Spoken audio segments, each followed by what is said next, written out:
We're live. We did it. We did it. What's found up? the on switch. We found the on did it. switch. Do you mean we didn't say that we managed to get all the N words out just before the end of the credit? Pat on the back. I hope nobody ever records what we say before the show starts. Odin would be so much stronger. I don't know what you guys are talking about. Would not be Particularly good. today. Would not be good. It was all Odin. My God. He's got a mouth. Can't believe Jeez. it. Not very Why did we talk Christian during of the you. show? Because before the show, just you would not believe. It's Friday, everybody. Welcome to Friday Night Tights. Yay. I hope the applause is down to a reasonable level. We got some complaints. We did. Oh, You're welcome, chat. I let him know about it. we're not allowed to. No, But we can do. Yeah, we can do this. We can do this. Yes, we can do that. To make sure. We can do that while you're here. So Yeah. that's your actual smoke alarm. To be fair, like if Gary responded to all the have one. complaints on FNT, it would just be Gary on the show. Well, Gary wouldn't even be on the show if he answered all the questions. Could be an empty chair. it'd be just X-ray girl. X-ray girl's feet. I've never had anything offensive on this show in history, so I don't even know what you're talking about. I could do this for 3 hours. Okay. That's a good question, chat. Will this be the gayest FNT ever? Well, last week was the gayest for sure. Listen, man. We'll see. Always potential. I'm going back Was to it? not I'm going back to not showing the up. show went, wasn't that a great show? And I'm like, yes. I'm going back to not showing We up love if it. his shit gets gayer this week. I'm just done. That was awful. Hey, Jeremy, Have if you you ever do thought go away, maybe it you're gets the fucking significantly cause? less good. You ever Yeah. think about that? Then all of a sudden you show back up after months and we have the gayest episode of history. I think there's a pattern. There is a pattern. Well, Gay we've correlation, yeah. got a lot to talk about today, folks. Hey, Star Wars. It's still dead, ladies and gentlemen. It's still very, very dead. But now there's a question of who the murderer was. Hey, Oh, We will telling answer you, that question. Professor Listen, Plum in the I've got study it. with the I've lead got- piping. got it on good sources that after J6, Kathleen Kennedy led the charge on J6. She then returned to San Francisco with her MAGA hat and decided we're going to save this. We're going to Yep, save Star and Bob Wars. Iger stopped Yeah, her. Bob So Iger stopped it. Yep. So, yeah. we'll talk No, about that. Kathleen, and put the Yeah. coffee down. Another major Hollywood studio is indeed for sale, which is horrible for Hollywood. And the Yeah. Writers Guild of America is upset. They're going to stop it, even though they caused it. So we're going to talk about that. Glad Superman did so well to save them. What a great movie. It really, the best ever. The best ever. Altering. The best ever. You know, Yeah, I kindness is the new punk rock. You sounded so enthusiastic, Gundam, just full of life. I could feel it. we did. you know, So What that guy is doing with DC, I love every minute of it. Peacemaker, the new season, good stuff. I mean, when he showed me how racist white people were, it was like, Jesus Christ, how did I miss this? Yeah. Jesus, Gunn, you were just good. James Gunn showed us the way to have a true utopia. yeah, I he mean, did. He did. I don't know why that was such a big part of it. Like, Earth X did not need to be in this season at all. It could have been any other Earth. It could have been anything because it was not important to the plot. It was not important for any reason. And even with that being said, we got way more of this place just being an absolute glorious utopia than we did of realizing, oh, this is Nazi world.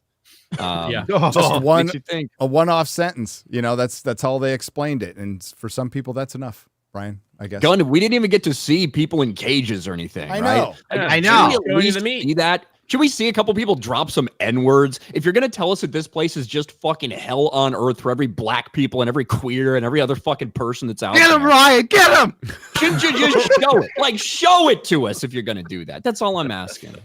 Okay. I've Yeah, watched this right. show. I would watch Transparency. the fuck out of He this took show. off his You pants. won't. He Some couldn't finish to it. That was the really wants to see. You'll be out after the first episode. I Yeah, promise. look, James Gunn obviously gets turned on by watching his wife get fucked by other people. The show that I am The describing show now, just started. that's what would get me going. You know, We're starting it off right. So other stuff we have to talk about is apparently one battle after another is not left wing. We'll discuss that.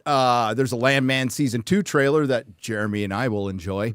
And I'm not alone here. Both Shad and I have seen Guillermo del Toro's Frankenstein. And we'll talk about it. Spoiler free in a little bit. So, but first, spoil Frankenstein. Spoiler free. yeah, that's what I said too. Okay, wait, 100 years. guys. Okay, We're talking about a book. like 200 years. I would spoil the shit out of it. That's 100 years old. I would spoil the shit out of it. There's an entire Little more generation than 100, who hasn't Gary. read that book, okay? Including most of the people here on this panel. Well, Including Chad. I have not read the book. Shame. But I would place money on that most people probably don't know who Frankenstein is. Yes. Yes. Yes. He's the Sadly, monster, right? sadly. Isn't he the monster? Oh, That's also, I have Hollywood is very worried about what happened to the Savant. And so are we, because we want to review it. We want to review it. So, but first I'd like to introduce It's a Gundam is back. What up? I didn't see the introduction coming. I forgot. But now it's I here. have nothing to promote. Why not? Don't you have a channel? Yeah. Oh, that's kind of dead. The enthusiasm. Oh no. Oh yeah. I can't get away from that. You know, that. Yeah, I love Pete, Gundam so much. Every time he comes on, I feel better about my own life. Yeah. I think we all do. We all do. You know, all you got to do is just piss off the right people inside YouTube, and you can be dead too. Gundam's the Eeyore of YouTube. Zannies is an upper. You know. Sustainable. I always like when Gundam's here I because do he is a true master of his craft to the point where he actually wants to kill himself and eventually someday probably will, either intentionally or unintentionally with the mass amount of drugs and alcohol. And so hookers, because and hookers. and hookers, blow, all that stuff. And because of that, I feel like he makes me step up to the next level to keep up I'm with an a artist. professional like him. I'm a tortured artist in every sense of the word. I do a live stream and the chat's like, Gundam, you have to stop. You're over editing. There's only so much you can do. And I'm like, Jesus H. Christ. I've never heard of people going, could you make this less good, sir? Like, this sandwich is too tasty. Could you I piss imagine on the my bread? audience says that to me all the time, so I decide to just preemptively be as shit as possible. Well, God bless you. lower expectations and nobody's disappointed. That's the way it goes. That's my career on That's YouTube. my Way it motto. goes. Yeah. I'm That's gonna been die my like life, Edgar and Allan somehow Poe. it just Today's still keeps on disappointing somehow. Today's But you never sponsor. know. You every once in a while you get one thing that's like, that keeps me going. Oh, But that's yeah. about fucking it. It and then comes it's back once to every hell. few years and you crack a smile and you remember it. It keeps you going for the next couple of years. You think So- about that woman that wasn't your mom that complimented your looks 20 years ago, and you're like, hell yeah, Yeah. that's the You greatest think moment about of my that life. super Yeah. bike you bought Yeah. off the showroom floor and they turn it on and they're like, it's 240 brake horsepower. It'll probably kill you. And I go, you know what? I like the sound of that. Where's the papers? I'm going to sign. I remember when that girl called me handsome one time. 20 years ago. I remember You when know- that waitress Man. complimented me. Yeah. She literally- Ironically, The stripper told me her name was Star. I'm special. it was smiled the at me girl when I at gave her Panera money. Call me Bread honey. on Valentine's Day. She was absolutely gorgeous, beautiful long blonde hair. I'm usually not into that. She just glowed. And I She loves really me should for have got me, her not my number. money. Yeah. She doesn't know I had any money. This is becoming oddly specific. So. It usually is. Hey, we do kind of have a sponsor. It's a friend who hasn't paid me anything for this shit. You really should though. Oh wait, I thought that was It's a Gundam's brother. It's the friend. You No. know, I haven't spoken to my brother Corey in years. Thank you for reminding Come, me. put- Ed. stick your head in here and then say please. Please. Our buddy Sean.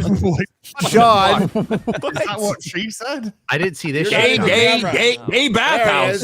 There he is. That's Sean, a man. That's Sean from Think Before You Sleep, and He's his been on the cha- show before. He's been on the show before. He's been a guest. thought And you promoted how a close are bloody you? glory hole. Shut up. How close are you to 1 million?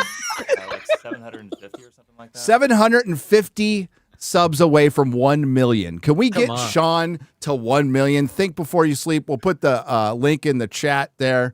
We'll help somebody out. Why, thank you.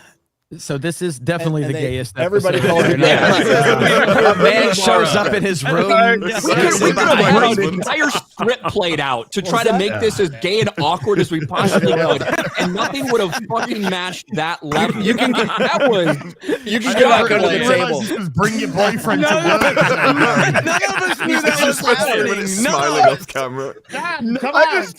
Bring your boyfriend to Did work. you just tell him to get under the table? So proud. Yes, I did. Everybody's talking over the. It's like, manservant, get over here. a little late for that. Behind your chair. If you want to help an autistic YouTuber out, that's.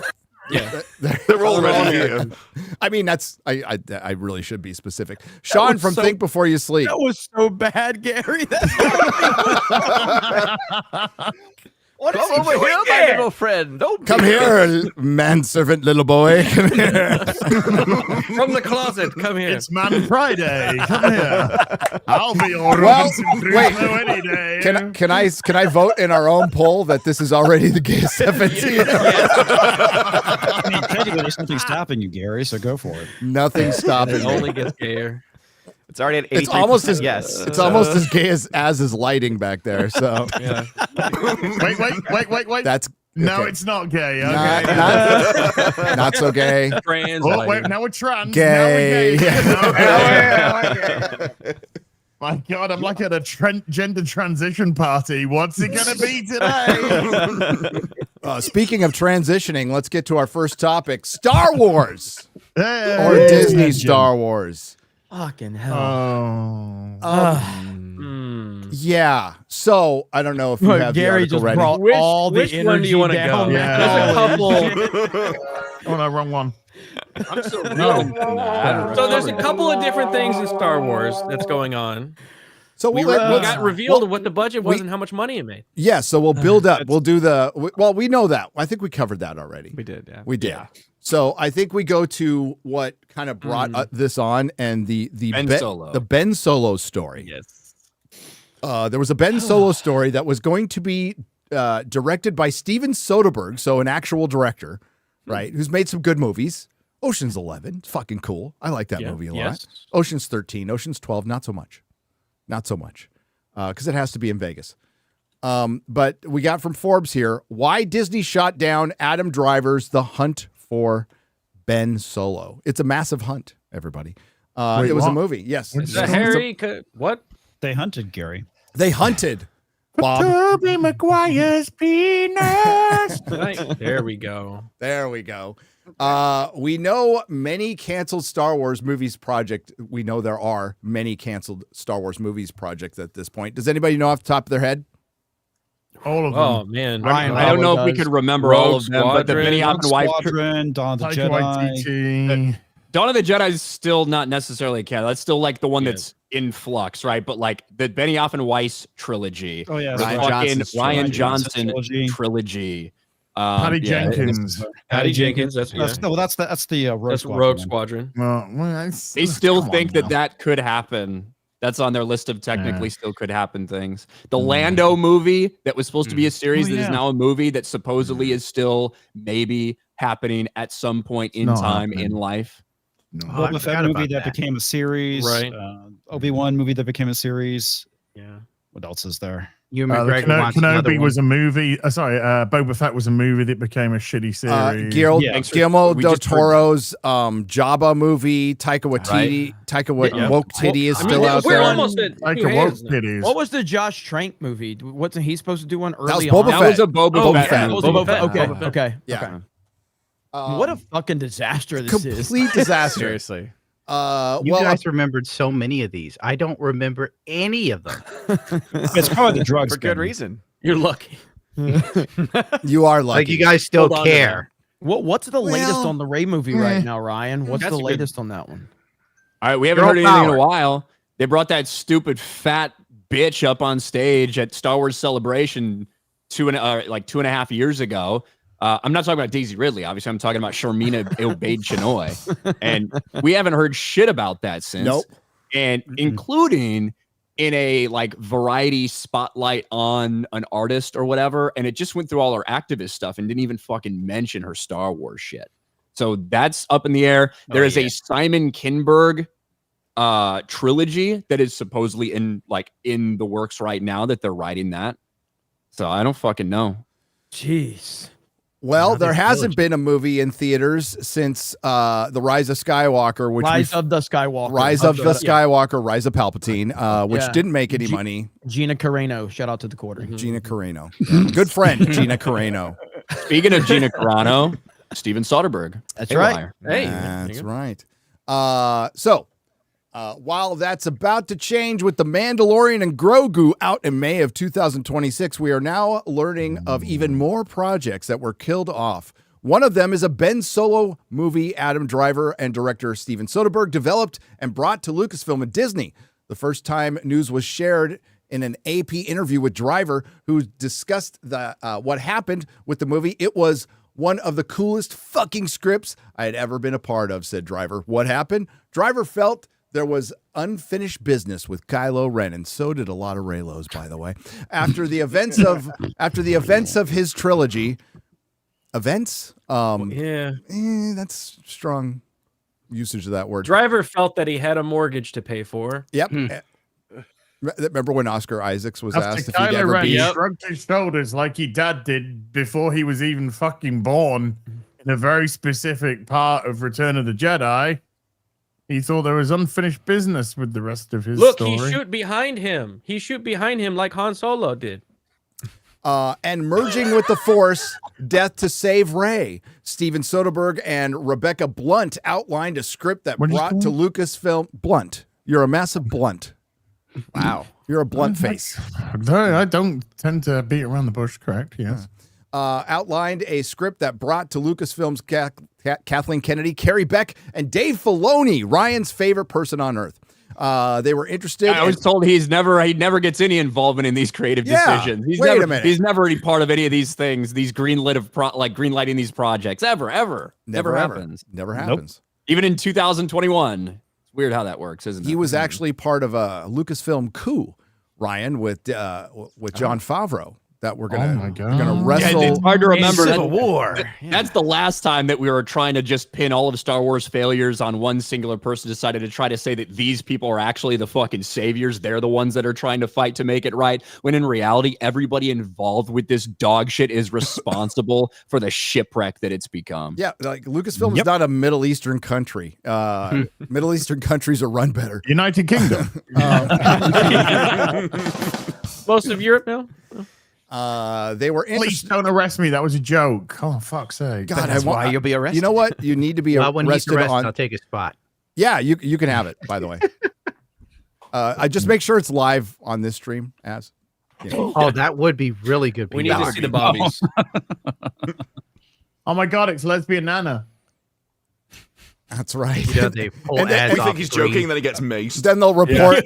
Then they'll report that the quartering was removed from the Friday Night Tights stream live on air. They were interested, and Scott Z. Burns wrote a script. It was presented to Lucasfilm, and they loved the idea. They totally understood our angle and why we were doing it. Driver said. Then it went to Disney's Bob Iger and Alan Bergman. Dun dun dun. They said no because they didn't see how Ben Solo was alive. Okay. Somehow Ben Palpatine's Solo. looking like. Yeah, I was going to say, I mean, to be fair, they thought Palpatine coming back made more sense than Ben Solo, I don't know, hiding in a force fart or something and coming back. The film was called The Hunt for Ben Solo. Is he in Red October? That's what I was thinking. This is the fucking problem, and the reaction from some of these fucking pathetic loser Disney Star Wars fans who are so desperate to see this play out, and you don't even realize the type of fucking damage that is done to your franchise continually because you've had such shit And so by begging for these fucking scraps, even if it doesn't make any fucking sense, even if in all reality, if you think that Kylo Ren was the best character in the sequels or that Adam Driver was the strength of the sequels, that is like being the tallest fucking midget. All these characters suck. They didn't have a plan for any of them. I agree. Adam Driver gave the best performance of anybody out there, but this is not what you're asking for. You are begging for these fucking scraps, and you want to do it by once again bringing someone back to life. Death has to fucking mean something, right? It has to mean something. And when you start to bring these people back all the time in these Disney Plus series, when you constantly see these people that fucking die. Ming-Na Wen's character in Mandalorian fucking died, and she got like replaced by robots and brought back to life. We saw in fucking Boba Fett people die and get fucking come back to life. It is so fucking tiresome because it does not matter. There are no stakes when you do this shit. We saw Ben Solo die, and he died by like giving up his Force essence or whatever to bring Rey back to life.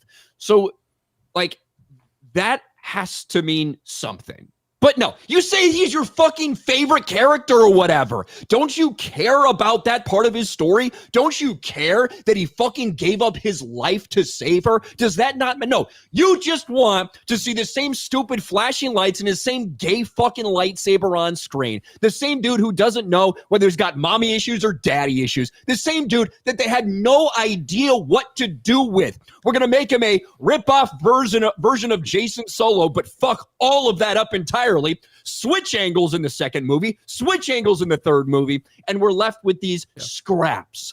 And that's what you pathetic, taint-licking Disney Star Wars fans want. You're begging for these fucking scraps now. And because someone said, I really don't understand how it makes sense for this character to be alive when we ended the fucking last movie we made with him giving his life up to save someone else. And you're like, I can't believe Bob Iger would do this to me. I fucking hate all of you so much. In their defense, Ryan. Wow. It's so good to see. In their defense, nobody remembers what the hell happened in those films. Yeah. I forgot that whatever his name is died to force love, magic. Oh, yeah. So if he comes back, it doesn't change anything. Well, when Ryan when death has to mean something, It's all not I working. heard in my head was the little riff at the end of the Ryan George montage. It goes, duh, and it's just got a newspaper article. Han, Luke, and Leia all come back to life. They're all back for the next sequel. Wow. Thanks to the power of Chat GPT. Barely an inconvenience. But it's so good to see, though. Like, we saw traditional Star Wars fans get all their shit fucked up. People that love the expanded universe, read all the books, played all the games, dove into all that. When they got their shit fucked up, a bunch of people just laughing at them. Oh, you don't like this? You're a bigot. You're a sexist. Whatever the stupid crap. We're talking about All Star the Wars. isms. We're talking about Star Wars. They threw all that shit at us, and now their shit's getting fucked up. Which is like, beautiful. perfect. It's instant karma. The problem. They fuck up lore. They don't even care about their own lore. When they took away the expanded universe, they said that this is because we're resetting the story so it could all be consistent. They immediately fucked that shit up. So they don't care about our shit and they don't care about your shit. Maybe they're the problem.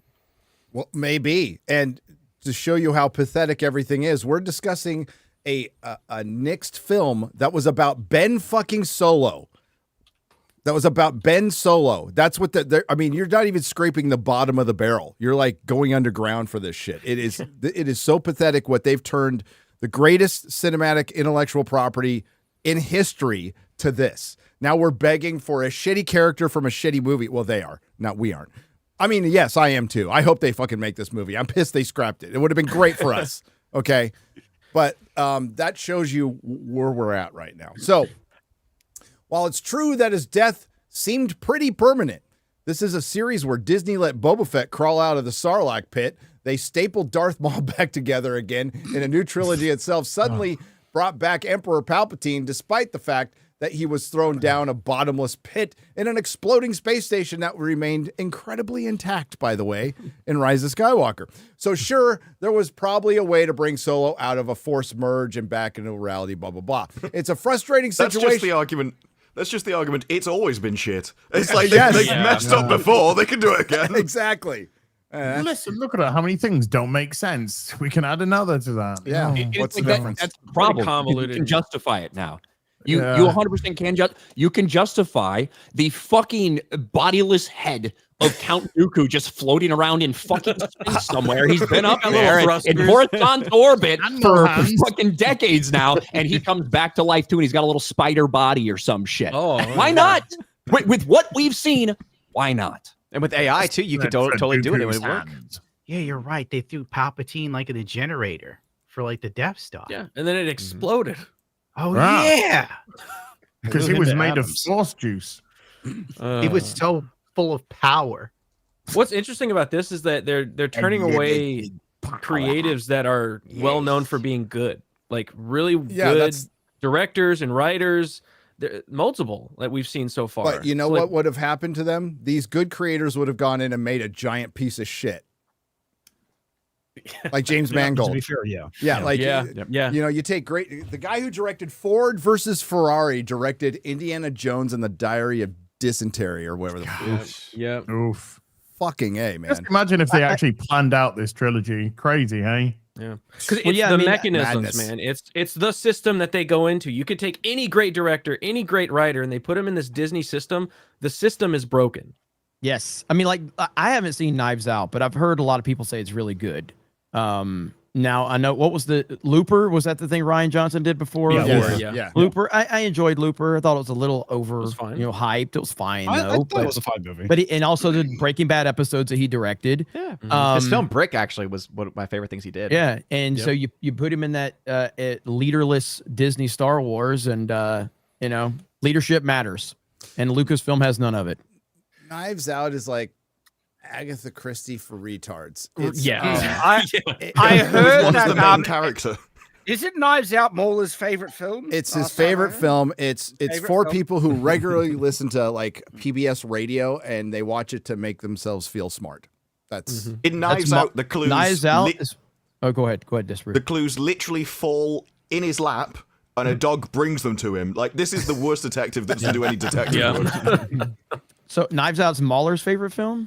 Oh, totally. Yeah. Next time you talk to him, go discuss it. I'm sure I want to talk to him about that in Interstellar. I'm sure The first we or can have a second, good that's what I discussion want. about that. Add Does in he prefer glass onion or not? shit, the third one. I saw the trailer for the third one last night. So add in Steven Soderbergh, director of Ocean's 11, Traffic, The Nick, and most recently the 96% rated spy film Black Bag. And this could have been a hit. Instead, Disney has spent more than half a decade letting its films slate languish, and its first outing back has been spun out of a TV show of waning quality. This is true, but they've also more to this article? They have we don't need to read the whole thing because we can go right to David Fincher. Yep. David Fincher had talked about being approached to do a film as well, and like, if Soderbergh and Fincher come to you going, I got a Star Wars idea, normally you would say yes, but maybe there was a reason it didn't get made. Go on, right? You want to know what the reason is? It's the reason. The common damn queers. Between both of these is that they were direct follow-ups to the sequel trilogy. Yep. Right. That's the problem with both of these movies and when they were pitched. I think Adam Driver said 2021 or whatever. Like is when it got pitched. And I don't know if we have a David Fincher like timeline for this pitch, but I think they very much wanted to stay away from that for a while. And the first time we got announced anything post Rise of Skywalker that had to do with those people, right, post sequel trilogy, was the Rey movie that was announced 2 years ago and had nothing done for it. No fucking actual script, like nothing. You know? No, and directors have been turned down before. Zack Snyder was turned down for his idea, and he turned it into the masterpiece Rebel Moon. I can't wait for the rest of the universe. Totally. Yeah, but the whole narrative now, led by Twitter, of course, is the person who shot all these things down was not Kathleen Kennedy, guys. It was Bob Iger. Bob Iger's the bad guy now. Dun, Yeah, dun, dun. And it's kind of like interesting that the timing of this announcement that Bob Iger, shot down the Ben Solo movie. Now suddenly there's a narrative that Bob Iger is responsible for everything. It's almost like the Raylos are creating a false narrative out there because nobody with a working brain and the slightest bit of common sense actually believes that Kathleen Kennedy is innocent in all this. That bitch ain't innocent for anything. Doesn't mean Bob Iger's not guilty, because he clearly is. But this narrative that Iger's behind everything and Kathleen Kennedy was trying to do literally everything that hardcore Star Wars fans have wanted for the last decade. This powerful woman who's friends with Spielberg, who got handed the reins of Lucasfilm, has no power under Bob Iger. Get the fuck out of here, dude. No, it's all fucking coke. She's dude. the head of wearing- Lucasfilm. Yeah, she's out there wearing a Forces Female T-shirt, but she didn't have an agenda. No, everyone. not the slightest. Yeah. Have you She seen is literally the head of Lucasfilm. If there's anybody to blame, it's specifically her by definition. Well, on social media over the course of the last couple of 3 days, there's been clearly bait posts that have been promoting Kathleen Kennedy. Not saying anything about Bob Iger, but and there's another one, and I think there's a third one. deserves an It's like, they are absolutely engagement farming for this, and they know that they're just talking absolute bollocks. I think that there's some people that genuinely feel like, because as much as we talk about the vast majority of people, there are still some people out there, the people that love the acolyte, like these insignificant number of fans in the general scheme of things. But there are present on social media. There are people out there that like just gulp up all this fucking sludge that they put out, who may genuinely believe that Kathleen Kennedy's owed an apology because, I mean, she has been a punching bag for us, and rightly so, because of the decisions she's made. Bob Iger has also been a punching bag for us for years and years and years. But it feels like we're winding back the clock here and talking about John and Dave Civil War versus Kathleen Kennedy. And then you truly realize that actually Dave Filoni has been part of these creative decisions all the way along the way. He's actually always been in this position, all this stuff. It was never real. It never happened. It was always fake and gay. It was always fake bullshit. And like, more than one person can be responsible for the downfall of Star Wars. In fact, it took a lot of people. It took a lot of people at all of these positions, and they're all on the same fucking side of bending Star Wars over and fucking it raw. There is no one at Lucasfilm that has your best interest in mind as a Star Wars fan. It's not one single fucking person. No, and understanding that is the path to understanding Star Wars is dead. It's and a absolutely dead. lot of stuff too that gets mentioned in this interview or conversation or whatever is the fact that Iger hated what Lucas did with Star Wars and wanted to undo everything. It's like, well, if you legitimately hate Star Wars, why is your company going to buy it? Because it just doesn't make any sense. They needed to go buy just a race. They needed men. They needed men. I mean, there's a value to buy. Yeah, there's a value to buying the IP. I mean, it's the biggest IP in the world. So even if he didn't like it, for argument's sake, even if he didn't like it, there's a business reason to buy the IP. And that's what he does. Bob Iger is an torture. acquisition CEO. He doesn't create, he buys. He did that. He bought Pixar, Muppets, Star Wars, Marvel. Like, this is what he does. He doesn't create things, he just buys things. And that's why Star Wars failed. I know we all had a lot of hope going into it because we thought, well, I didn't. Well, we thought people were going to be creating something, but they didn't do that. They took what we had already created and subverted it and perverted it and had no plan other than just to destroy it. Like, that's all they had. So they just wanted to siphon as much money as they could off of the top and then move on to the next thing that they wanted to destroy. Well, there's some things I can buy, like the idea that they want to put their stamp on it, right? I don't know if I necessarily buy the fact that they bought it just to destroy it, but I think that they wanted. No, they bought it to bring to bring men in, because Disney's a girl brand, and they brought it to make it a boys brand, and then they made it a girls brand.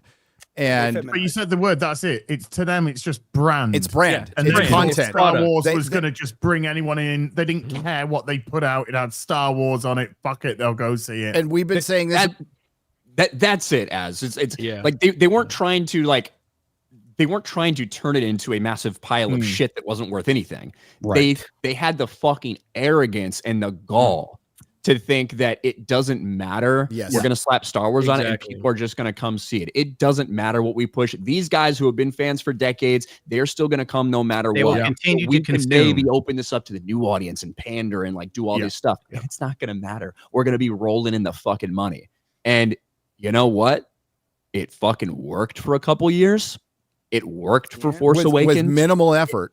With minimal effort, with nothing of substance, with just an absolute house of cards, shallow, pathetic, fucking just regurgitated world that meant nothing. And those decisions were so stupid. The treatment of Han Solo was forgiven by people, and it worked. And they thought they could get away with anything. And took a while to turn around, but finally everyone's woken up to this. They This hired is literally Jar Jar their Abrams, Yeah. thinking he could do anything.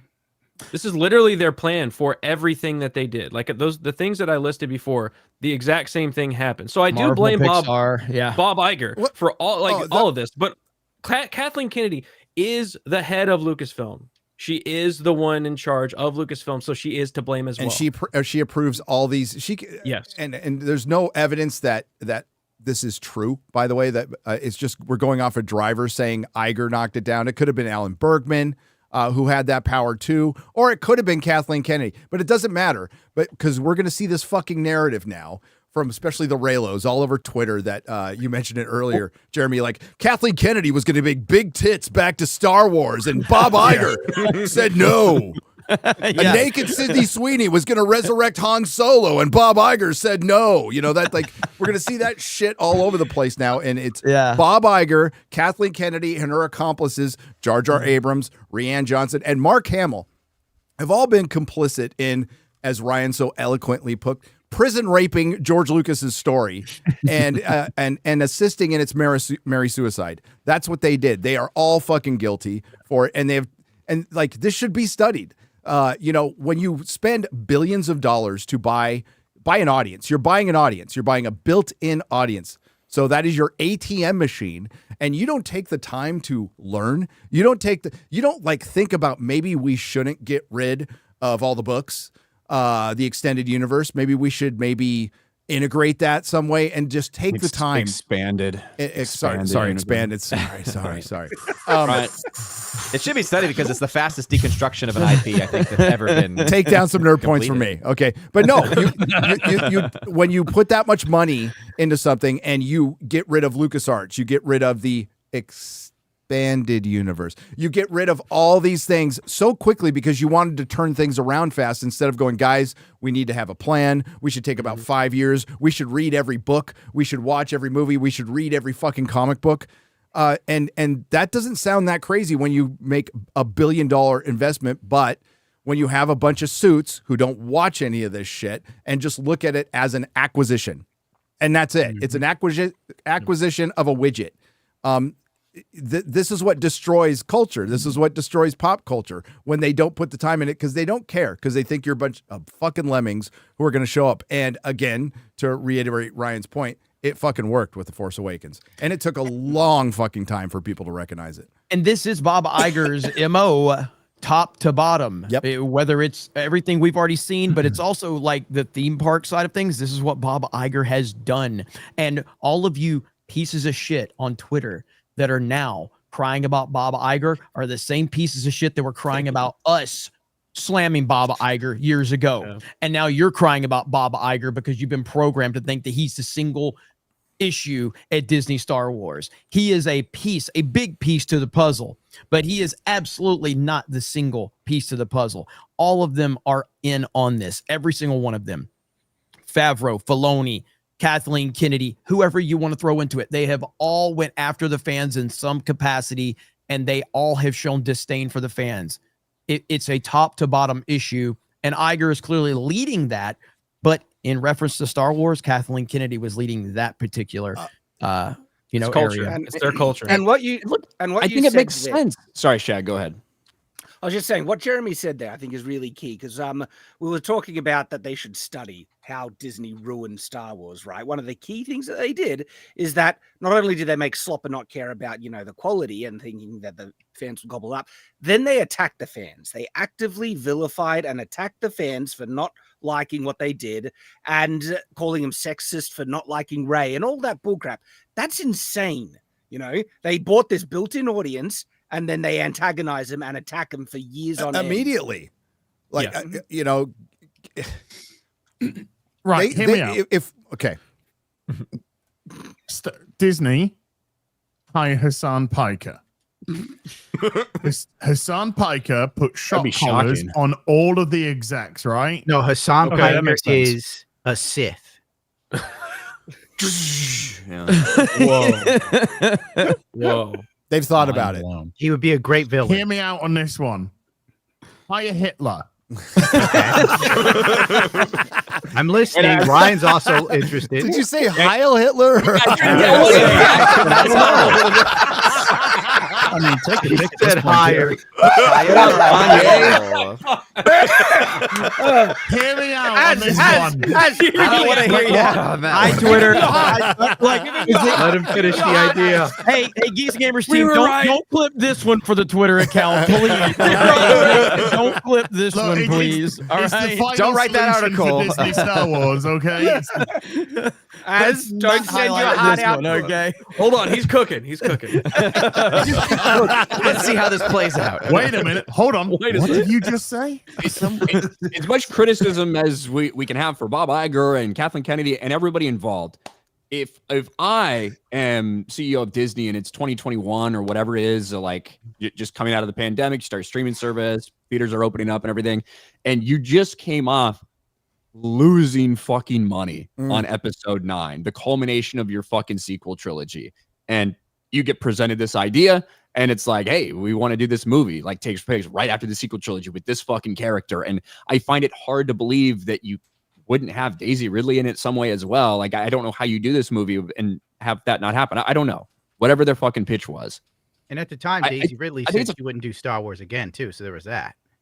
Yeah. And I think it's a really responsible idea to be like, you know what? I don't know if it makes sense to bring this dead character back. We just had huge diminishing fucking returns off of your character and these characters. Can't sell your toys at Costco.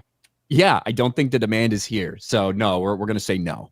I think that's kind of a reasonable decision, just in all reality. Yeah. It is, because the film wouldn't have been a hit. People are just like, oh, this would have been an automatic hit. No, it wouldn't have. It'd have been more like Solo. And let's not forget, Solo lost money, by the way. It lost money. And that was right after, The Last Jedi. And that was a result of The Last Jedi, but also the result of being a completely shitty movie. I don't know how many people here saw it, but it's really fucking bad. And I mean, if we go back at like the insanity of this, when people get some more distance, and we're starting to get distance now because it's been almost 10 years since The Force Awakens was released. So any day it'll be an underappreciated classic for sure. But like, let's pinpoint one thing.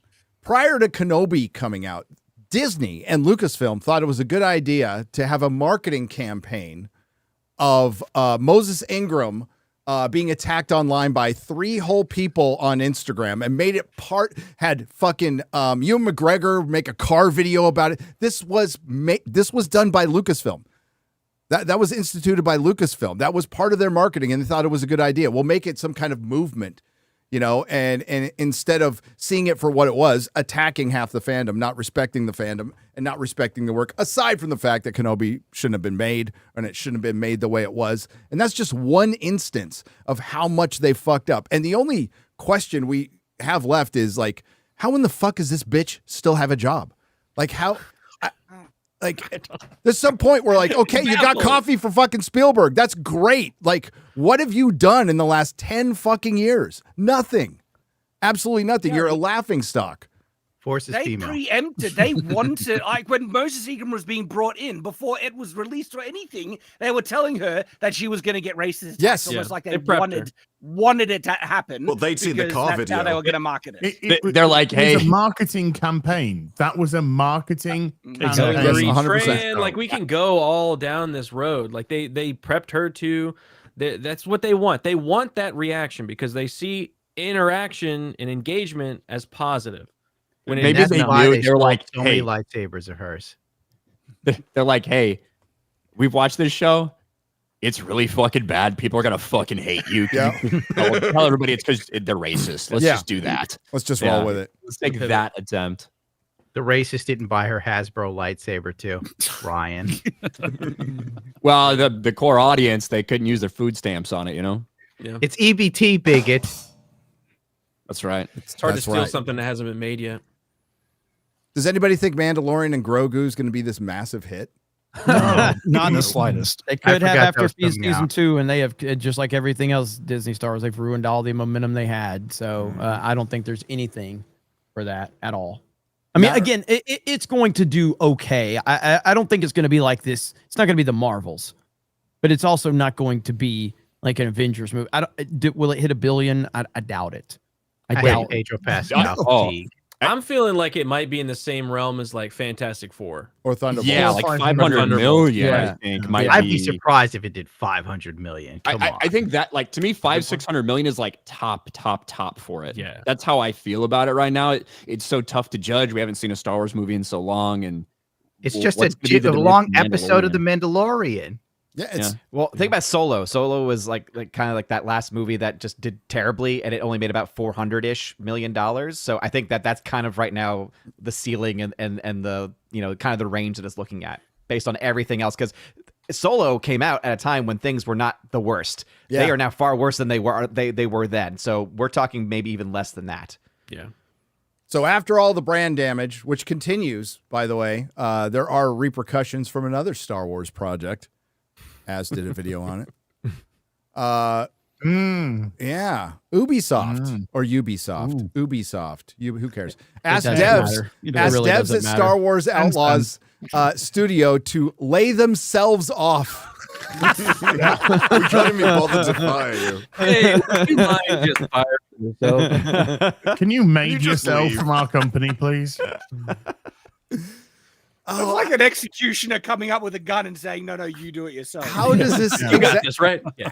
It's got to be the worst way to do it as well, right? Because surely all the talented people that can get a job elsewhere will leave, and you'll just be left with the scum. I mean, they technically already done that. I mean, it's the same. That's the people that made Expedition 33. I mean, all the actual talent is no longer there. So Star Wars Outlaws, did that come out this year? Yeah, No. it came out a while ago. Last year, Yeah. Last year, I think. Was it Right? last year? yeah, I think it was last year. I a can't great even game. remember. It was a blip. Yeah. Oh yeah. Ubisoft is asking an unknown number of developers at the studio behind the Division 2, Avatar, Frontiers of Pandora, and Star Wars Outlaws to voluntarily lay themselves off as part of the French publisher's latest cost-cutting restructuring. That was so French of them. That's Could fucking you fantastic. lay yourselves off, please? French would have been setting fire to the building as they left. Right. Go at the back and use the guillotine. Is this the quote from the company here? As a part of our ongoing Yes. evolution and long-term Yes. planning, we have recently realigned our teams and resources to strengthen our roadmap, ensuring our continued focus on the Division franchise that the technologies, including Snowdrop and Ubisoft Connect, power our games. Sorry. You know what that means? They're getting replaced with AI. That's all. Yeah. Damn. Well, the Snowdrop engine is the engine that they use to create the games. It's the engine that's used to create the Division.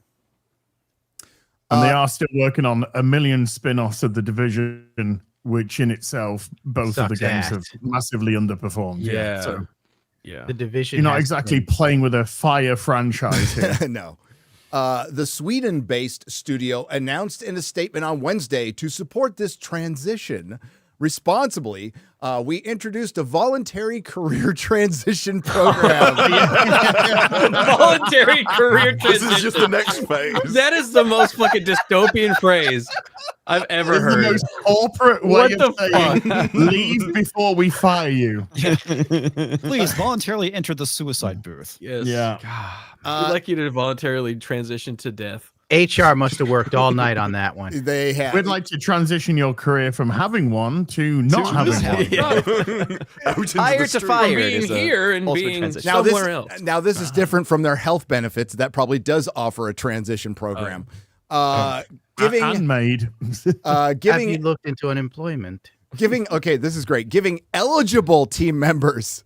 So there's people who are eligible to lay themselves off. The opportunity ones to that suck. take their next career step on their own terms, supported. Wow, corporate speak there is amazing. This is the most corporate speech thing I have ever seen. This is like, if I was making a parody, I could not write something. It's idiocracy. Yeah, this It is is. your decision. Grab the reins on your life and quit, please. Leave your can't job afford it. today. Don't wait. Do it now. Ask me how. On your own We've terms. brought a gun, but we can't possibly shoot you because that would be completely out. But if we gave the gun to you, If we left it on the desk, then loaded with the then- safety off, and left the room, and say you picked it up, yeah. And we gave instructions. Well, the Who people knows that are what could providing the happen? tools for you to succeed. The people working there are stupid enough to think that this was a nice, gesture. Like, I oh, don't think wow, they're this that is. dumb. They had transition. They were I in. would disagree. These people are stupid. This is the strategy Gary's going to use when he wants to get rid of Garrett. You know, It's voluntary. Okay. Garrett, I have an opportunity for you. It's for your future. Voluntary Opening the career door. transition program that I have, and you are eligible for it. No longer will you be held back here. One door hits Promote you on the to ass on the another way out. business. The other door opens. By the way, it So- says a package that includes financial and career assistance. Yeah, you get some people are going to get severance if they fuck off. Yeah, we get that. supported We by already a, know they already have words for that. supported by a comprehensive package, not unless you transition, Mm. that John includes Cena. financial and career assistance. We're like, hey, you should go work at I don't know what's another game company. Go work at CD Bethesda. Projekt Red. Maybe Oh, EA? They'll be going. Obsidian. EA, Obsidian they've was just been bought out application. by the Saudis. Coming, keep them coming. Keep them coming. Massive was acquired by Ubisoft from Activision Blizzard back in 2008. It initially began supporting the publisher on Assassin's Creed and Far Cry before spearheading the development of The Division, an ambitious multiplayer shooter that let players team up or fight one another over loot in a ghostly depiction of post-outbreak New York. You mean post-COVID New York? You mean modern New York? No. Ironically, the when they game first came showed out off, it looked before great. COVID. The Yeah. first game was all right. Gary, what do you imagine when you read these words? I don't. I just read them and hope you all know. Go to throw a blank. Can you tell me what loot is or what a loot box might be? There's Loot Crate. I know what that is. Great. There is loot crates in the game. That That's was for busted sure. about 10 years ago. guys. Loot. Isn't that like the gold coins you get? You play a You video do game. get coins sometimes Okay. and guns. Reward. yeah, Gary. All right, Gary's got it. That's a good job. Brad, you don't even have to Tokens, play. like tokens. Yeah. He means like when you're like run over a dead body or whatever. Yeah. You get the Gary, loot. so. There you go. No, the best guns are in like loot crates. He's not wrong. While its Snowdrop engine is now being used in the development of the next Far Cry, it'll be a Far Cry if it's a hit. I don't know. I just tried to make a joke about something I don't know. The ironies were not entirely wrong. Can you go back Yeah. to bringing random men in your room? Because that was better optics than that was. The joke may have not landed. But My he's friend's not got a wrong. YouTube account. Here he is, actually. What? Those who try the most fail the most, all right? Recent licensed projects like Avatar, Frontiers of Pandora, and Star Wars Outlaws haven't delivered new best-selling franchises. I didn't. Understatement. That's good enough for me. Do we need to talk about the same? A bunch of people lost their jobs over Star Wars. Well, it's just about to say that this comes hours after another division of Ubisoft announced layoffs as well. Oh, what What a was coincidence. Shocker. Absolute shocker. So, yeah, Star Wars, super healthy brand, everybody. It's doing. Well, but this actually had to actually put some context on this. Why? This is happening because Tencent have come in to now own 25% of the company. I think 49.9% of Yves Guillemot's shares now as well. And they've cherry picked the 3 biggest IP that Ubisoft has, which is Rainbow Six, Far Cry, and Assassin's Creed. And essentially and then they've gone and created a new company, a new division of Ubisoft, and separated themselves. So the rest of the IP are just literally dying, and it's all now starting to kick off with layoffs. So they're separating the good and the bad, right? They're trying to get rid of the good money and the bad money and like prune this tree or whatever. And this was the only way for them to do it without some other drastic form of like fucking breaking the company apart, was to have your funders come in and bail you the fuck out. So the Chinese aren't fucking around. Didn't want this additional 1.3 billion to go into the bad. So this is going specifically into the creation of this division. So even though they still have like a 9.99% stakehold in Ubisoft as a whole, they can focus their money on to actually make some profit. Yeah, which is actually the cleanest way to do this. In the past, they would just shut down studios. Just straight up shut them down. Oh, nobody gets a severance. That's going to happen. There's going to be umbrellas under the Ubisoft banner studios. They're going to go. They're going to go. Now, here's the important question. Will I be able to play a black man in an Asian country again? Well, you didn't say video game, so I think that's just a homosexual fantasy. One plane ticket. In which case, Gundam, we love you. You just feel as you are. Yeah, whatever you are. Now, Gary, this will be real production value. You're like, well, we have a black guy right here, and you just bring him up. Just comes out from under the desk. Let me bring him Eric up. July shows up. You're never going to know unless you ask him, okay? Oh, hey, speaking of the fact that none of us knew he was going to do that is the most FNT thing ever. Dude. Like none of He spent like 30 seconds smiling off camera. That was the weirdest part. I thought he was trying to read. I thought he was looking at another screen. Or maybe he was talking to Melissa or like something. Like he was talking. The last thing I fucking expected was for Sean to walk to the back of your room. Just adjusting his belt. Gary, they Can you do it again next week with somebody else, please? Yeah, That'd be great. That's Gary, the guest will always just be an idiot. I just randomly keep YouTubers around my house. They've all got shock collars on them as well. You know, I do. I do. The fact that they accuse you of being a ringleader with group chats and shit is so fucking hilarious, man. I can't even manage my own fucking Discord. What are you talking about? It's out of control. If only they knew. I don't know my ass from my elbow. If they only knew, if they only knew. Oh shit! Gary never has 2 cups of coffee before Friday night time. No, I have 3. I'm working on this one right now. So hey, I guess the big news around Hollywood is Warner Brothers is indeed for sale. Speaking of people getting rid of shit, the whole Zaslav came in, and the whole plan from the beginning was to spin off CNN and all the broadcast stuff because that's all dying. So and I think many suspected in the beginning that he was just prepping it for sale. Warner Brothers had a pretty good year.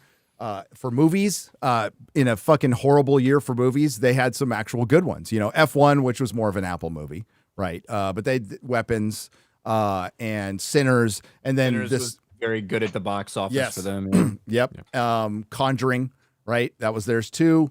They're the only major studio that has actually like made profit theatrically this year. Yep. Yeah, And despite Superman wasn't even part of that. and Superman was not part of it, and neither was one battle after another. But we'll get to that in a little bit.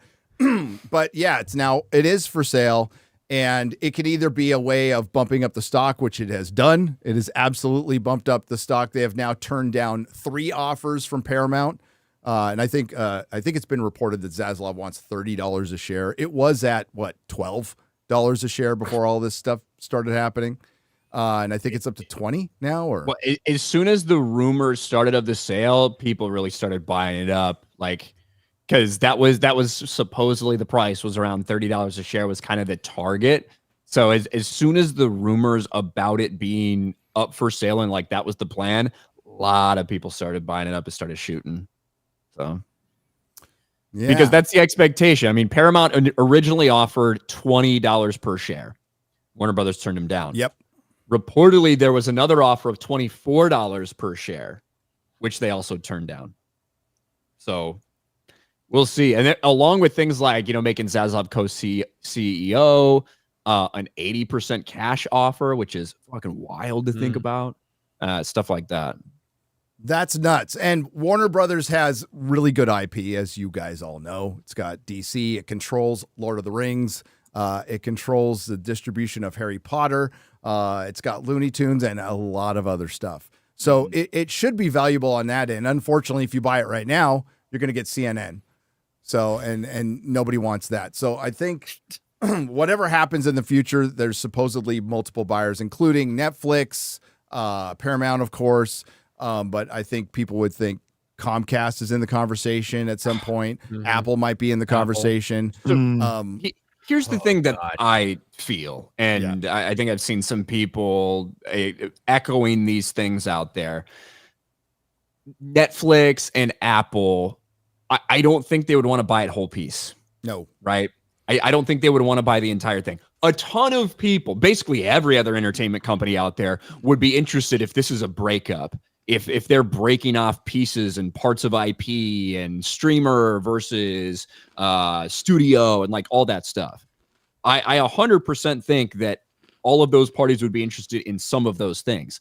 I don't think Netflix is going to buy a company that has such deep linear television fucking roots and then have to figure out what to do with that fucking trash. I don't think Apple is going to do that. Paramount is already in that business. That is the business that Paramount is in. This would just expand their business. So if you're looking for a buyer that is buying it totally without some messy sell-off breakup, Paramount. I've heard Comcast Universal is interested, but only if it breaks up in parts. Amazon is out there as well as a potential buyer. So it really feels like Paramount's going to get it done. They're obviously interested. They're upping their offers. I think they're eventually going to come to where Zaslav wants them to go. It feels like it's going to happen, which I don't know if that's good for the universe or for Hollywood. I don't think there's any good option. There's not a single studio that I can think of that has handled their properties well. Paramount has destroyed Star Trek. Disney's destroyed all the things that they have. We went into that in depth. Like every single one has fucked up their properties. I don't trust anybody. So like sell it to whoever. I don't give a fuck. Sell it to some homeless man. He'd probably do better than Warner Brothers at this point. I think you're right about everybody's bad. I think Disney's the worst, but everybody else is bad. There's the worst. Yeah. So Disney's the worst. They're the ones that I don't think are in a position to do it because of how big they are already after the Fox merger. Like I don't think that if Disney came in, one, I don't know where they're at financially for an offer like that. After still so far under the water from the Fox they're merger still not that long ago. And for the year, they're down like $1 billion. Yeah, for theatrical alone. Disney's massively in debt, right? The studio portion is, and I think the whole company is massively in debt. So is Warner Brothers. Warner Brothers has $36.5 billion.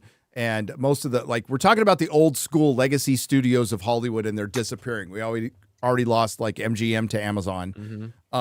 And this would be horrible for Hollywood. This would be terrible for Hollywood because it would be one step closer to them becoming a side hustle for Silicon Valley, which they fucking hate, which basically takes the power away of entertainment and its prominence away, because on a whim, these big, a phone company or a mail order company could just say, we're done with this now and sell it off in pieces, which they probably eventually will do within the next 10 or 20 years, whatever the acquisition. Paramount will be the best person to buy it. It will at least keep it in Hollywood, and it will at least be another studio, but you're losing a studio that's arguably bigger and more valuable than Paramount to Paramount. There was also an article which said that that when mergers happen, the production goes down. So if you have two separate companies, they produce way more movies overall than when they merge afterwards.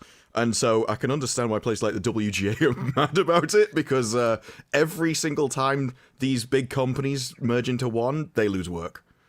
I'm surprised Paramount's even in a position to be able to buy them. Like, are they doing that good that they can afford that? The Ellisons are. Paramount is not. Paramount was massively in debt as well, but there's Larry Ellison and David Ellison. I get it confused who father and son are, but it's basically Nepo baby billionaire bought himself a studio. Now he ran Skydance Studios, which, Mission Impossible films, and also gave us Jar Jar Abrams' Star Trek. But they've done a lot of stuff, and they have a lot of liquid, and that's what you need. That's why Disney won't be a part of this, and that's why, at some point, the only people who can buy it, as Ryan said, with all the broadcast shit, is Paramount. I don't know why you'd still want that, because they obviously want to dump CNN for good reason, and I hope it gets dumped very soon. That would be very good for the country. Would be great. Yes, it would. But the other question we have is all the stuff that Warner Brothers has started to raise their value. This is why they rushed out and we're going to do a Lord of the Rings movie, Hunt for Gollum, which is a terrible idea. And I'm a fan, and of course I'll see it when it comes out, but it's not a good idea. It's a trilogy, possibly? Come on. Even two. Even two, yeah. Wait. Dude, it's a story that's told in a chapter. That's it. So, Milk it. And this is happening, and they're going to bring back the old cast, and it's going to cost a fortune to de-age everybody. It makes no fucking sense at all. And then they got the Harry Potter show, which could potentially, even with Black Snape, they're going to have to shrink Sean Astin. That's going to cut. That's going to, yeah. Well, maybe. Well, it is always had to shrink. There is a big time jump in there that you don't really see in the movies. It's 17 years, so maybe he could go through a diet. Or something. You've been eating Maybe get some. I've got 9 kids, haven't I? It's gonna be like El Camino. Breakfast. Yeah. With Meth Damon. Yeah. Yeah. He'll get some Hobbit Ozempic or something. Gotta lay off the potatoes. But then they push forward the Harry Potter show, which is going to be huge. All right. And this again makes the company more valuable. And they've got the DCU. So this is not only bad news for Hollywood, it's bad news for James Gunn. But real quick, the Writers Guild of America is pretty upset about this, guys. And they plan to help block potential Warner Brothers Discovery Paramount merger. A disaster, they call it. Speaking of Sean Astin. Speaking of Sean Astin. Well, he's the president of the Film Actors Guild, not the Writers Guild. Right. I see all these faggots as the same people. What? I'm sorry, what? Forgot where I was. My bad. It's because of the guild name. It's like the Film Actors Guild. You're saying the Film Actors Guild. That's what I mean, yeah. Let's not as said worse in this stream already, okay? You say hire to one guy and everyone loses the fucking mind. I mean, I don't get it.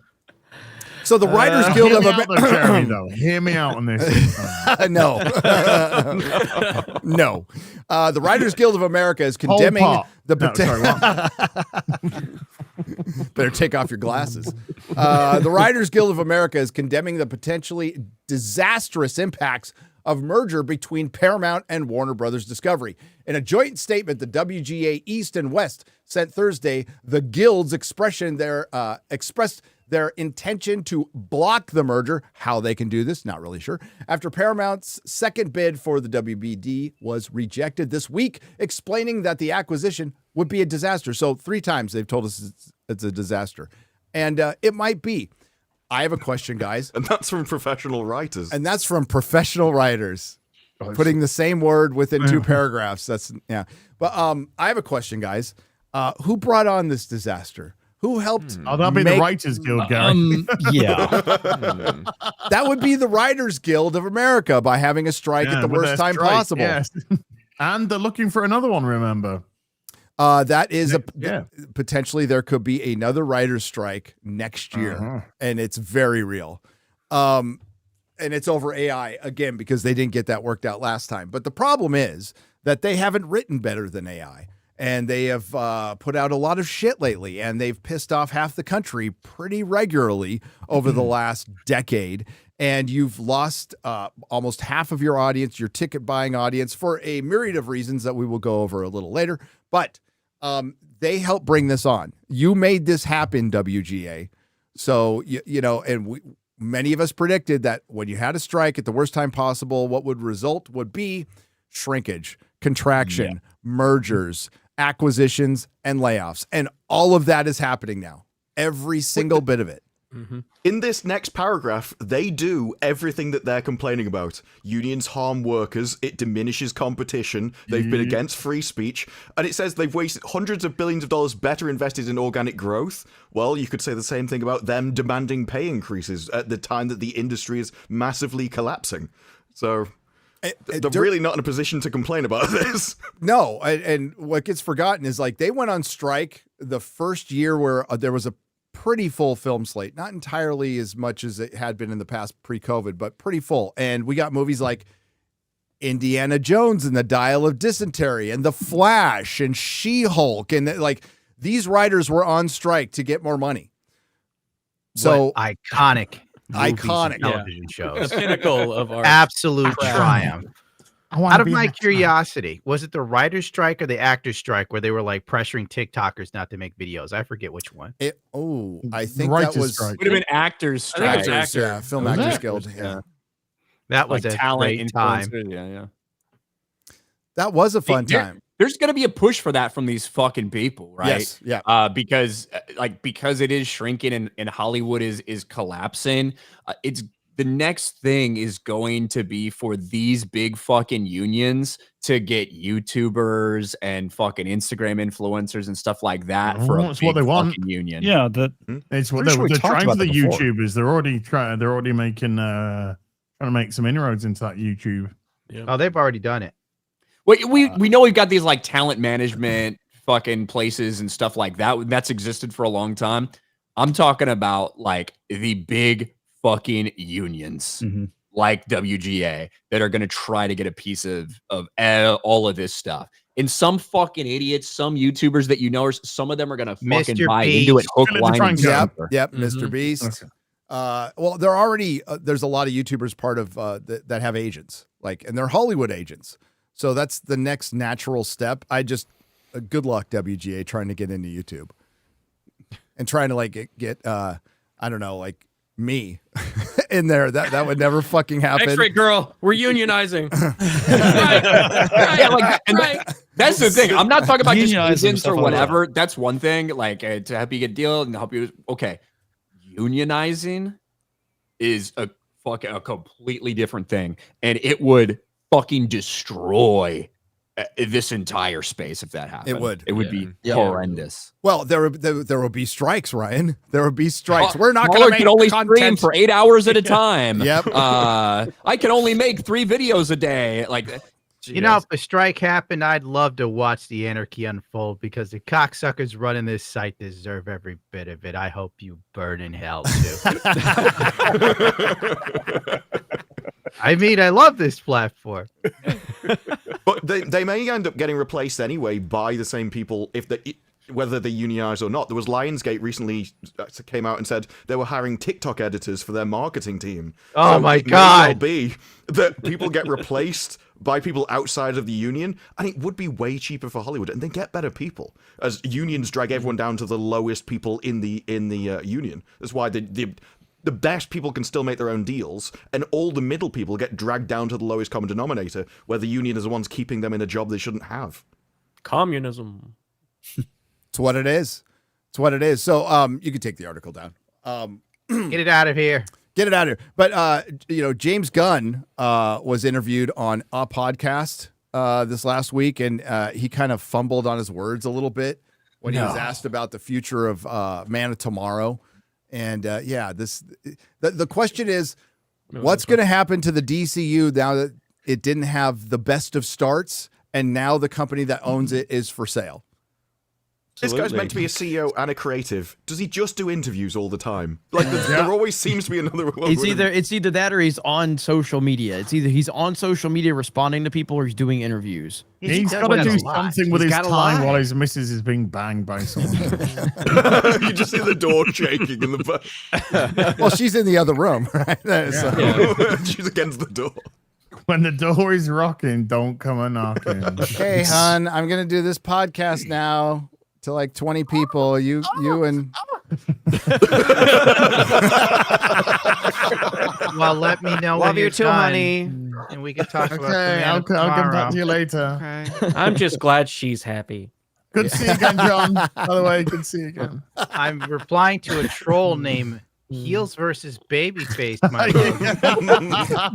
Yeah, they'll get the name wrong. Hill versus Heels. heels versus Heels versus So did Babyface. heels. This doesn't got Hills Speaking of Babyface. heels. Okay.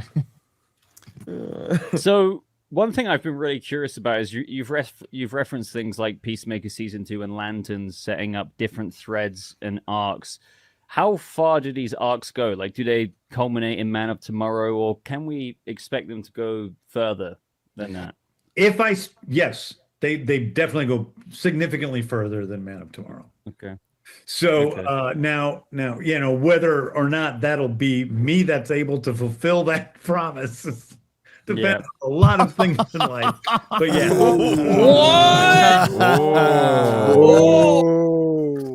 Is that some honesty? Yeah, I think that's some realization right there. Yeah, I think He has to go. He has to go. Yes. He's so bad in this position. This is we talked about this so much leading up to this and how successful this needed to be. And it is almost this might be the single worst case scenario for this franchise after the first Superman movie. Now, I know you can theoretically say, oh, if it would have done Marvel's movie, but like this is really it could have done fucking bad. 450 million. That would have been Like this is the enthusiasm is not there. He keeps making mistake after mistake after mistake. This is a disaster, and he just admitted that he's worried right there. And I think there's a couple things to be worried about. The Warner Brothers sale is certainly one of them, because who knows what the cards will look like in the fallout of that. The other is just, let's just say the sale never happens and everything continues on, and you have Lanterns and Supergirl and Clayface, and you're working on Man of Tomorrow. And I think that regardless of the performance of really any of those movies, that as of right now today, Man of Tomorrow is the thing that's going to determine James Gunn's future with the DC universe, right? Let me ask you a question on that first. When's the next major Marvel movie coming out? Because they react to Marvel. Doomsday is coming out a year and 2 months from now. Spider-Man's coming out before that, right? Maybe. Yes. So Spider-Man's coming out in July or whatever. If one of these Marvel movies comes out and hits $1 billion, I think that seals the deal for him. Supergirl and think Spider-Man are coming out within a month of each other. So like that. So we're doing you just it have to again. think of the timeline, Jeremy, right? So Supergirl comes out, Spider-Man comes out in fucking July, late July or whatever that is. July 31st. Yeah. While Man of Tomorrow is being filmed. They're actively filming it. They're actively doing all this stuff. They're going to have spent a fuck ton of money doing Man of Tomorrow already. Doomsday comes out in December when they're starting to promote Superman or Man of Tomorrow. And then Man of Tomorrow comes out in June of 2027. So that's why those timelines don't really. It's a little bit too much of an overlap. That is the determiner. Yeah. If It's that, so rushed. if that is a huge fucking hit, then you know what? James Gunn's job is safe. Yep. If it is mediocre, they talk about things. If it fucking disappoints again, he's done. Right. Yeah. But that's where I'm at. When I think it all comes down now to Man of Tomorrow, because there's now no proven excitement for this universe. No. The only thing that could change that would be if the sale, like if a sale goes through and then someone creative wants to, you know, basically kick him out. But that would be the only other way that could possibly. Well, they would probably, say Ellison comes in and buys it. I mean, they're not going to like fire everybody at once. They assess, right? And they check out the redundancies and they see the plan and see how they feel about it. That's probably what's going to happen. And they'll probably do their own thing in 2 years like they always do. So it's going to take a couple of years. So James Gunn has a couple of years. He has a couple years to turn this around. Next year, Lanterns is coming out. That probably has the best chance of being somewhat good. That would be my guess. I don't have a lot of faith in Supergirl at all, and it will be like whatever box office has going on will be crushed by Spider-Man. Spider-Man, Brand New Day could very well hit $1 billion. I think it's got the best chance, a better chance than even Doomsday. Yeah. Really? Yes. I think so. Yeah. Spider-Man's a more popular character. Doomsday is saddled with Simu Luz and all this other shit. I don't disagree with that. I mean, Spider-Man's the most popular comic book character in the world. So in the world right now, yeah. But Robert Downey Jr.'s involvement from a normie standpoint, if he was Iron Man, I know, but I'm just saying they will. Him being involved. It's hard for me to believe that movie won't hit $1 billion. That Doomsday won't. It will. I don't see it. The problem it would cost. It's gonna cost too much. Yes, Odin. Yeah. The problem is that it could hit $1 billion. It could hit $1.2 billion, and it's not going to fucking break even. Nope. This movie's probably going to cost $700 million to make.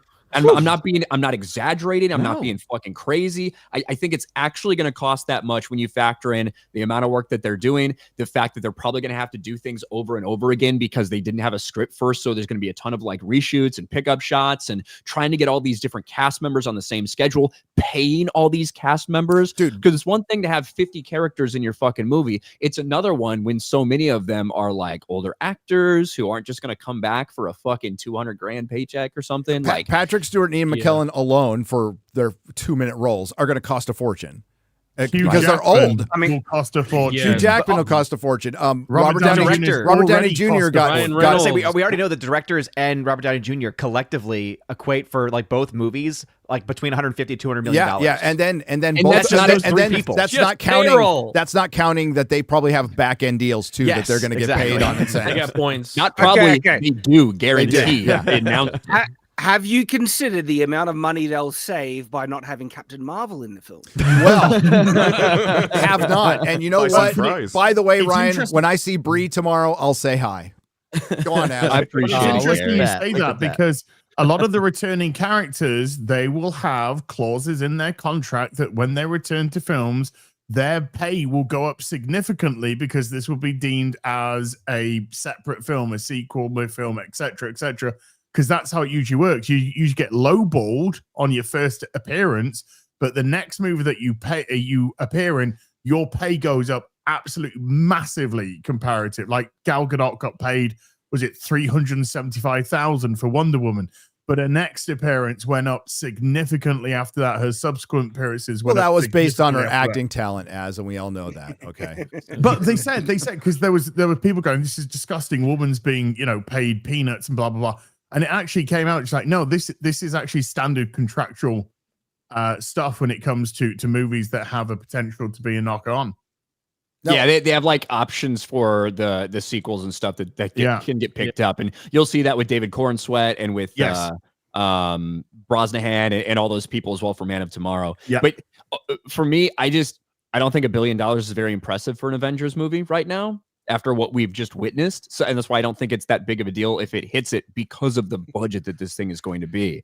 And I think it's, for me, it's fairly realistic to think that twice as many people will go see Doomsday with all these fucking characters, all these X-Men characters, including characters that you just saw from Deadpool and Wolverine that made $1.5 billion, including the return of, Patrick Stewart, who we did see in Multiverse of Madness fucking not that long ago. But all of that stuff combined, Robert Downey Jr., it's just not, I don't think it's that much of a stretch to say twice as many people go see that as went and saw Fantastic Four. I don't think so either. And I think if Spider-Man Brand New Day beats it, it will be in its legs. It won't be opening weekend. It will be that it lasts the whole summer. And it's not a guarantee. There's a different director. That's the Shang-Chi director doing Spider-Man. And I've already heard some casting choices that are I didn't know that really. Yeah. So wait, what? Girl Punisher. Yeah. What? Oh, Jesus Christ. No way. That was a fake picture though, right? It's a fake picture, but the casting is a character that matches the comics. It's a possibility. I'm not saying it's going to happen. I don't know, and I didn't ask. Sadie Sink, yeah. I'll ask. I can actually ask somebody and find out. But, there was a fake AI picture that there came was. out of Sadie Sink in the Punisher outfit. Yeah. Yeah. But the casting matches maybe, and we don't know for sure who the villain is. So at least I haven't checked lately. But I think if that does well, it'll have legs. But in relation to DC, which is now going to be in direct competition with their weaker material against Marvel's strongest material. I mean, like next year is going to be kind of crazy, not for DC at all, but just for, we got a Star Wars movie coming out, right? We got 2 Marvel movies coming out. House of the Dragon's going to be back. Knight of the Seven Kingdom, Rings of Power is probably going to be like a lot of shit's coming back. One Piece is coming. Like it's going to be a much busier year than it was this year, and they're going to have a lot more competition too. But as far as DC, DC might just get like lost in all that, especially if Supergirl comes out and does 325 million, right? Supergirl is the dumbest fucking decision for a second film. The Authority was a dumb decision. Switching it to Supergirl is just as dumb a decision. The whole point of James Gunn and coming in should have either been to assimilate the Batman into their universe or get rid of the Batman period and bring in your own. And it should have been Superman. And you know what made that Wonder difficult? Woman. As Penguin. Penguin made that so much more difficult. Well, it's also that the order of the movies came out from which script was done at the first. And so there was no strategic thinking about how it should be set up. It's just whichever came along. That's why Clayface happened. Yes. Well, the guy just appeared with a script. He's like, finished the script, yeah. And then, I mean, who knows? Who knows? There might be some other movie or some remake of an animated movie that does like twice as much as any superhero movie, kind of like that happened this year. And then James Gunn, of course, with his failure of a Superman movie, his knee-jerk reaction was to say, "Oh, I've actually finished a new one. I've finished a new Superman movie. Well, not just Superman. It's called Man of Tomorrow." Dude, that was a fucking knee-jerk reaction to the response to Superman. The likelihood is he hadn't even finished a fucking script. Chances are, still hasn't fucking finished the script. Well, he's on a thing. Well, I mean, it's a rumor, right? So who knows if it's true? I saw it on X, so it has to be 100% true. That he's on his 4th draft, and it's from Lex's perspective, which I can see, by the way. I can absolutely see that. So it's a ragtag group of superheroes with irreverent humor, as it'll be a space adventure like Guardians. Did you hear that they go, he's working on a Batman script, whatever, and it seems to be set in space or some fucking retarded What? That'd be funny. That would be so funny. Dude, James Gunn is the last person on Earth who should be touching Batman, like in any way, shape, or form. He shouldn't even be an executive producer who just checks in once a month. Like, stay the fuck away. Andy Muschietti also recently spoke, and this was not when he was blaming fans for the failure of The Flash and making excuses. This is not when he was shitting on Trump and Trump supporters and people like that at the premiere of his It show. He specifically was talking about Batman Brave and the Bold and him and his sister, right? That's who he does movies with. And they were asked about it. They're like, well, it's still in the works, but we can't say anything about it for a couple months and stuff like that. So, what did he say about Trump supporters? What's that? I missed that part. What did he say about Trump supporters? What did he say about Jeremy? I would need to go find the clip. Let me see if I can find it. Racist, sexist, toxic. It's got to be one of those three. Yeah, it's got to be one of those three. Jeremy hasn't said a word in ages. He just doesn't give a fuck about this shit. And I don't blame him. I fucking hate James. Like, I wanted to like James Gunn's Superman. Yeah. I fucking hated that movie, dude. Like, it's the worst Superman movie to date. I will die on that hill. Give me the quest for peace. Give me Zack Snyder's dog shit. Let him watch his dad die all fucking day long. I'll take that shit over James Gunn. It's just so. I just rewatched bad. Man of Steel a couple days ago. I used to be Clark Kent's dad until I took You're right, Jeremy. You're right. Like, I own all of those movies. I own fucking Superman Returns. I will never own James Gunn's Superman. I'll give me the airplane scene in Superman Returns all day long. At least it has an iconic scene. Box set of all the 4K Superman movies, Superman 1, 2, 3, 4 from Christopher Reeve. I have Superman: The Quest for Peace, I will never own James Gunn's Superman. Me either. Hey, this marketing technique has always worked out, guys.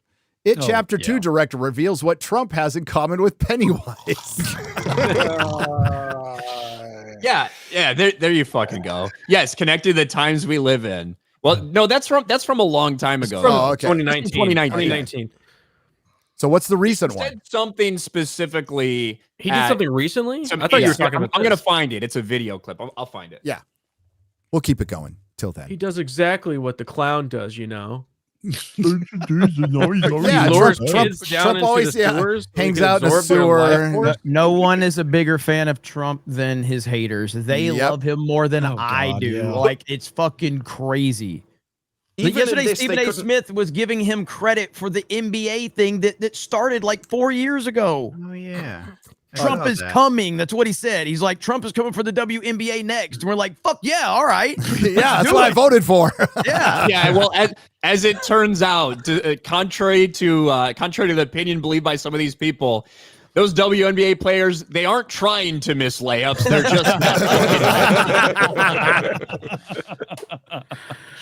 Well, all the NBA players Yeah, are I betting on closed that. WNBA games. So, oh, Jesus Christ. There's more people on Well, this there was panel one- than there was at a WNBA game. Yes. You thought I was going to say watching. There's more people on the panel than goes to a WNBA game. Go ahead, Ryan. There's There probably was, less testosterone on this panel than in the WNBA game.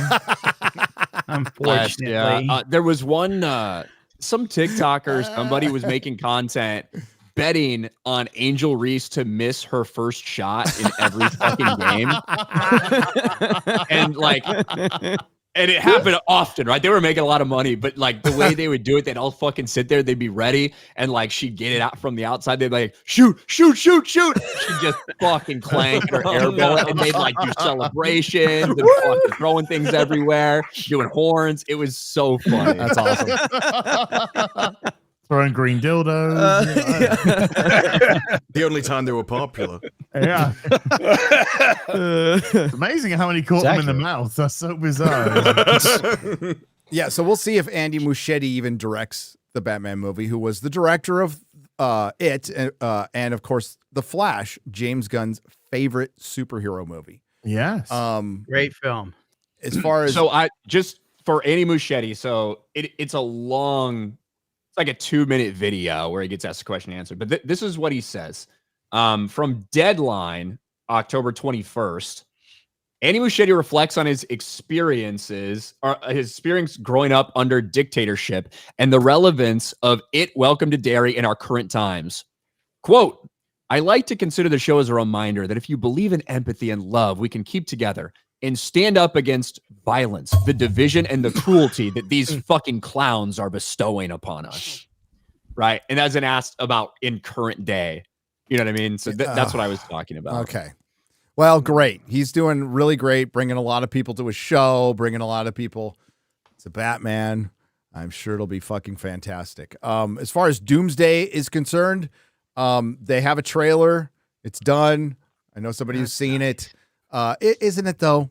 And it's supposed to. The trailer has a lot of heavy lifting to do. The fucking film isn't done. Never mind, the trailer's done. They haven't Well, even what's fucking the finished trailer the film. about? I'm all ears. That's I'm pretty. ready That's for pretty fucking RDJ. common. Yeah, it's very common. Yeah. So but I don't think they even know where this film's still going in a lot of places. no, Oh, yeah. The they actors don't even know who they're acting with in scenes. No, what they're trying to set up is this trailer will try to set up that Doom is a bigger threat than Thanos. Uh-huh. I'm thinking you maybe Sorry, the should guy have. that can get rid of reality. I'm thinking. Okay. I'm thinking you maybe should have set that up in in movies. Shit. Set shit that up. Set that up. Whatever you want to doing. shit it out. Whatever. So I'm thinking you should have set that up in movies prior to a trailer, but that's it. But what I did learn is basically any character who was in a Disney Plus or a TV show will not be in the movie. So sorry, Disparu, no She-Hulk. Sorry, no Ironheart, No Echo. no Echo, no Daredevil. Yeah, no Daredevil. And They just wanted their big stars like Simu Liu for this one. they did. Yeah. Thank God. Come out An strong. Aquafina. I can't Because believe everyone wants to see what She Marvel's actually did that Katie's movie? gonna do to fucking Doctor Doom. Yes, Aquafina will be in the movie. Oh my God. Yeah. Why? Yeah. 'Cause She's gonna have like one line. It's The gonna be force like, is female. It'll be Figure. annoying. and it'll cut away. It will, but no Brie Larson, Captain Marvel, Ryan. So I'm very Good choice. sorry. No Brie can I- Larson. Can I I just got say her out of something? that shithole. I'm telling you guys, I saved her. Can we have our 30 seconds of gaming news on FNT? Let's go. Halo is going Yes. to PlayStation. Coming What to the PlayStation. That's crazy. Was that a big? Halo? It's all collab, bro. This is all collab. I can't. I just all on my This don't feel timeline. right, dude. This don't Gary, feel it right. doesn't That's feel right at wild. all. It doesn't feel right at all. This feels like a woman going into Gary's room today. It would feel really weird, you know. So, but That's wild, This Gary. news matches So, Gary's honest to God. Xbox is officially fucking dead. Yeah, it is So, clearly. but yeah, Yes. next year, Combat Evolved. Evolved. No, it's not. Remake. It's actually not called Evolved. It's a Campaign Evolved is what they're calling it. Oh, okay. Halo Campaign Evolved, which I don't like. Are they remastering it? They're not. It's a remake. It's a straight up remake. Oh, it's a straight It's up not a remake. remaster. It's a Of the remake. original Halo? Yes, Yeah, and it's Master called. Chief's gonna be gay in this one. Oh no. So Well, they were in. He basically was in the show. So Yeah. yeah, I just don't.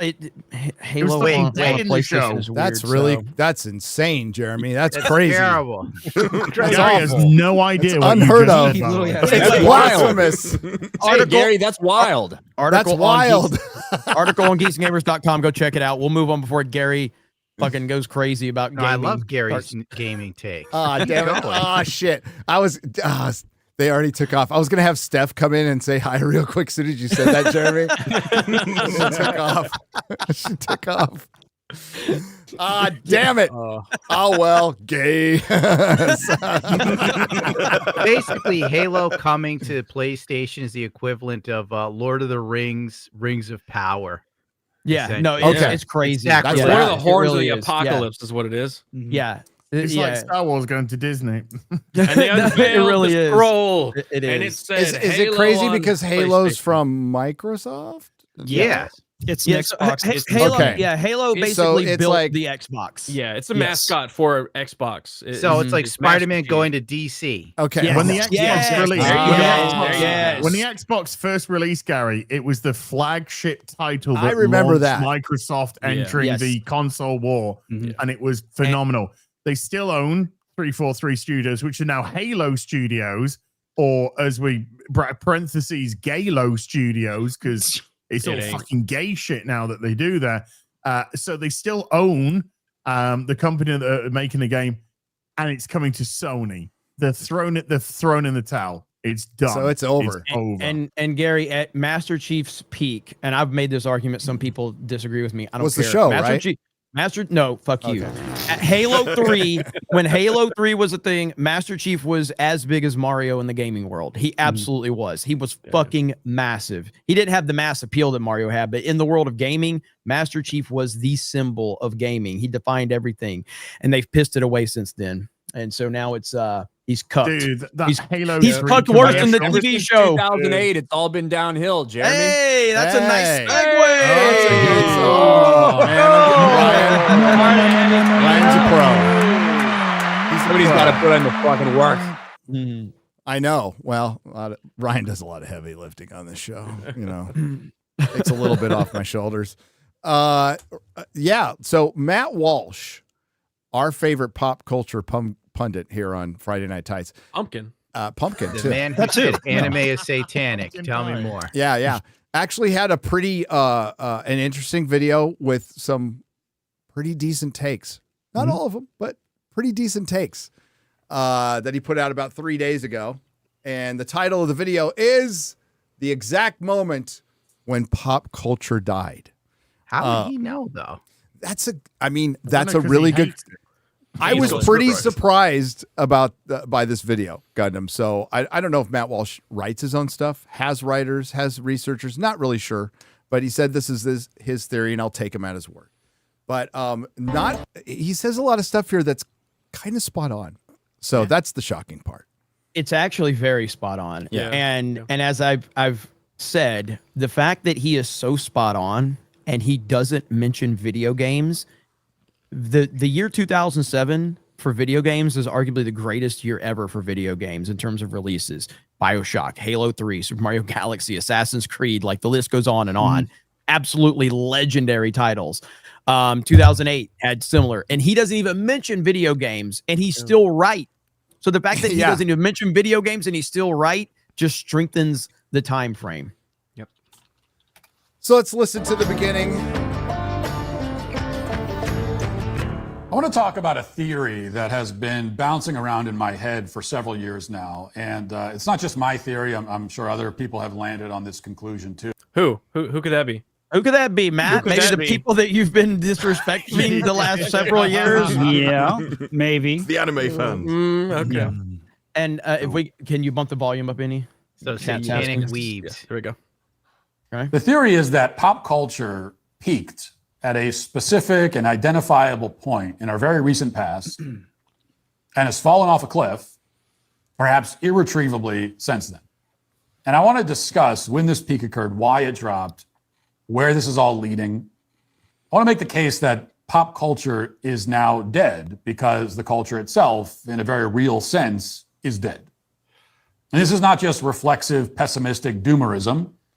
Something very real and very important is happening here, as I will explain. Now, pop culture... That would be different from what others you've done, which So- always so- leans on the nihilistic. What do we think about his statement that it's dead? I agree that it's been dying, but dead completely. I would say Well, stagnant more than anything I else. think I wouldn't what we say it's dead. had is dead. What we had is completely dead. When you listen to his premise, I think you'll understand why. Yeah, he's saying right. that. Yeah, Listen. because this is like a 23-minute video. I've heard the whole thing, and it's really good. But American This is pop about culture like is dead. why it is the way it is now and what happened and like the invention of social media and the immediacy of streaming and all of these things that have played a role in making pop culture completely different than it was back then and how it's never going to be like that ever and why. And I think that's probably why he phrases it that way. Of course, is the artistic output of a society. It's why it's important. It's the story we tell ourselves about ourselves. And a healthy culture tells great stories well. A sick culture, a dying culture, tells bad stories, or sometimes worse, tells good stories badly. Yeah. We used to be the former, and now we no longer are. And I think I can show you exactly when everything took a turn. The peak happened during the years 2007 to 2008. And I don't think we appreciated it at the time. You never do. That's how peaks usually work. You don't notice them until you've already started, the descent. You started going appreciated over it. the other side. It was dope. But that was the zenith. That Can't was the remember top of the mountain. 2007. 2007 saw the release of two of the greatest films ever made, There Will Be Blood and No Country for Old Men, which not only came out in the same year, but also, Good it movies. just so happens, were filmed at the same time in the Good same movies, town, very only subjective miles taste. apart from each other. Didn't see him. But there was more. There's a lot more. The David Fincher masterpiece Zodiac, released in Zodiac. 2007. Zodiac so did is Michael great. Clayton, George Clooney film, Mike Into the Clayton Wild. sucks. Superbad, the last good teen comedy. 2008 gave us The Dark Knight, Overrated. Wrestler, Pause. Tropic Thunder, which was Okay, Tropic Thunder. all Tropic right. Thunder, Tropic yes. Thunder. Super bad. The last great comedy. Dark Knight. Teen And comedy, he He said. said the last Okay, great teen teen comedy. Teen. I guess there's not really a I good didn't one think, after I didn't that. think Superbad was great. I didn't think Superbad was As a- great, as but a I'm teen also I like old. Superbad. I- As a Superbad was teen really at the good. time. But also, consider was how in- iconic it is. It Because was- Yes, it was people still incredibly today quote culturally it. relevant. Yeah. Yes. Yes, Yes, it yes. was. And Yes, and it Tropic Thunder, the last great comedy and also one of the greatest comedies ever made. Yeah. Like it's Yes. also so he's not wrong there.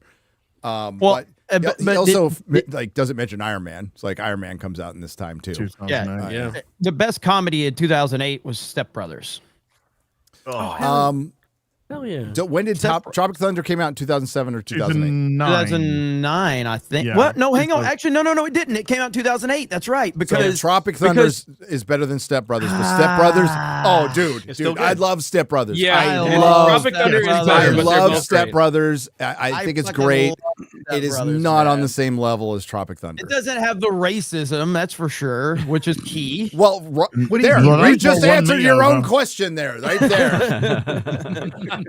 I love Step Brothers, dude. Dude, Yeah. Robert Downey Jr. should have won an Academy Award for fucking I Tropic agree Thunder. on that one. Yeah, It was his best Yeah. role ever.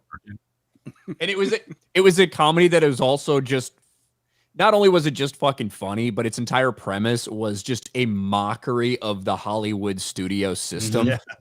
Like that was part of how funny it is. Tom as well, Cruise's especially greatest when you watch performance? it. Tom Cruise. Yes. Yeah.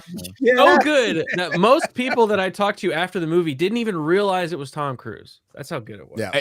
I think Ben Stiller's told this story before, but when he originally like pitched this, he wanted Tom Cruise to like be like the action star in the movie. And he pitches it to Tom Cruise and he's like, yeah, I think it's pretty cool. And, I don't know if I can, I don't know if I have the time to do this or whatever, but he's like, have you thought of a different character? And he's like, what about this just asshole big studio guy? And Ben's like, of course, didn't even know if it was a fucking good idea or not, but it's Tom fucking Cruise. And he's like, oh, yeah, that'd be a great idea, or whatever. And Tom's like, I'd really love to play that guy. And he fucking made that character out of Tom also, nothing, he said he wanted two things. He wanted to be able to dance and have big hands. Perfect, Tom. All right, we can continue it. One of the last great comedies of any type to be made by Hollywood. We get a few more decent comedies between 2009 and 2013, and that would be it. The entire genre essentially died after that point. Now, back in 2007, 2008, every genre was thriving. They were still making great children's movies. Ratatouille in 2007, Wall-E in 2008. Yep. Even the smaller movies that didn't light up the box office were exceptional. The Assassination of Jesse James by the coward Robert Ford. Good movie. Really good movie. The Mist, Before the Devil Mist, Knows yes. You're Dead, Once in Bruges. Yes. I didn't personally enjoy Juno or Grinch. Bruges. Torino all that Okay, much. pause. It's a great movie, but it just drives me crazy how he says in Bruges. Pause. In Bruges. This is the guy who said Kevin In Feige Bruges. one time. Okay, yeah. Kevin Feige. Feige. Maybe he thinks they visited to Bruges.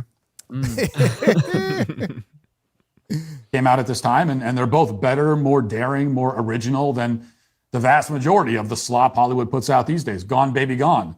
Ben Affleck film was another very good film to come out during this time. Apocalypto, for my money, a nearly perfect movie.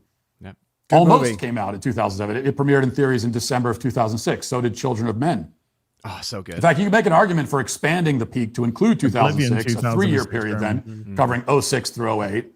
2006 gave us not only Apocalypto and Children of Men, but it also gave us Departed, The Departed, Borat, The Prestige, Rescue Dawn, Idiocracy, Pursuit of Happiness. You could throw a dart at a list of every movie released during this period, and the chances are pretty high that you'll hit something good, maybe even great, and maybe even a masterpiece. Pause. What year did This- Catwoman come out? I am convinced someone wrote this shit for That him. was earlier. Pursuit of Happiness, quick story, driving home from my comic store in San Francisco, and it was filmed at the Mission Inn in Daly City, which is right at the border of San Francisco where I used to live, whatever. So I'm at a stoplight, and I see this guy, and I'm like, that looks like fucking Will Smith. What the But it can't be, because we're in some shitty fucking neighborhood of San Francisco. It turns around, that's fucking Will Smith. So I saw him He's filming like, that. Help me. And they're at they wanted to film it in the actual hotel where the guy stayed in, and the hotel was it like they must have cleared it out because that's where all the hookers go, the Mission Inn, and they went right back after he left, by the way. But that was my little. I met Will Smith. I didn't get slapped. Some say maybe a little bit before. Maybe, but he's not fucking wrong. And earlier on, I fell out of my chair when he said pop culture is important. I'm paraphrasing. Yeah. What? This Yeah. from What? Matt Walsh.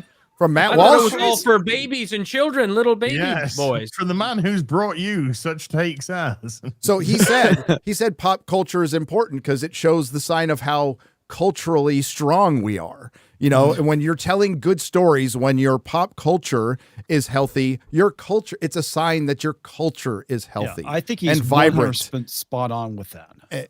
and being innovative. And he's talking about movies that were, you know, this deep into Hollywood. Hollywood's almost 100 years old at this point, and they're still making innovative film. They're still making comedy. And I don't know there's a bunch of people here, maybe on this panel and in the chat, who have been saying this for 5 years, like how important this is and how bad it is that it's going south.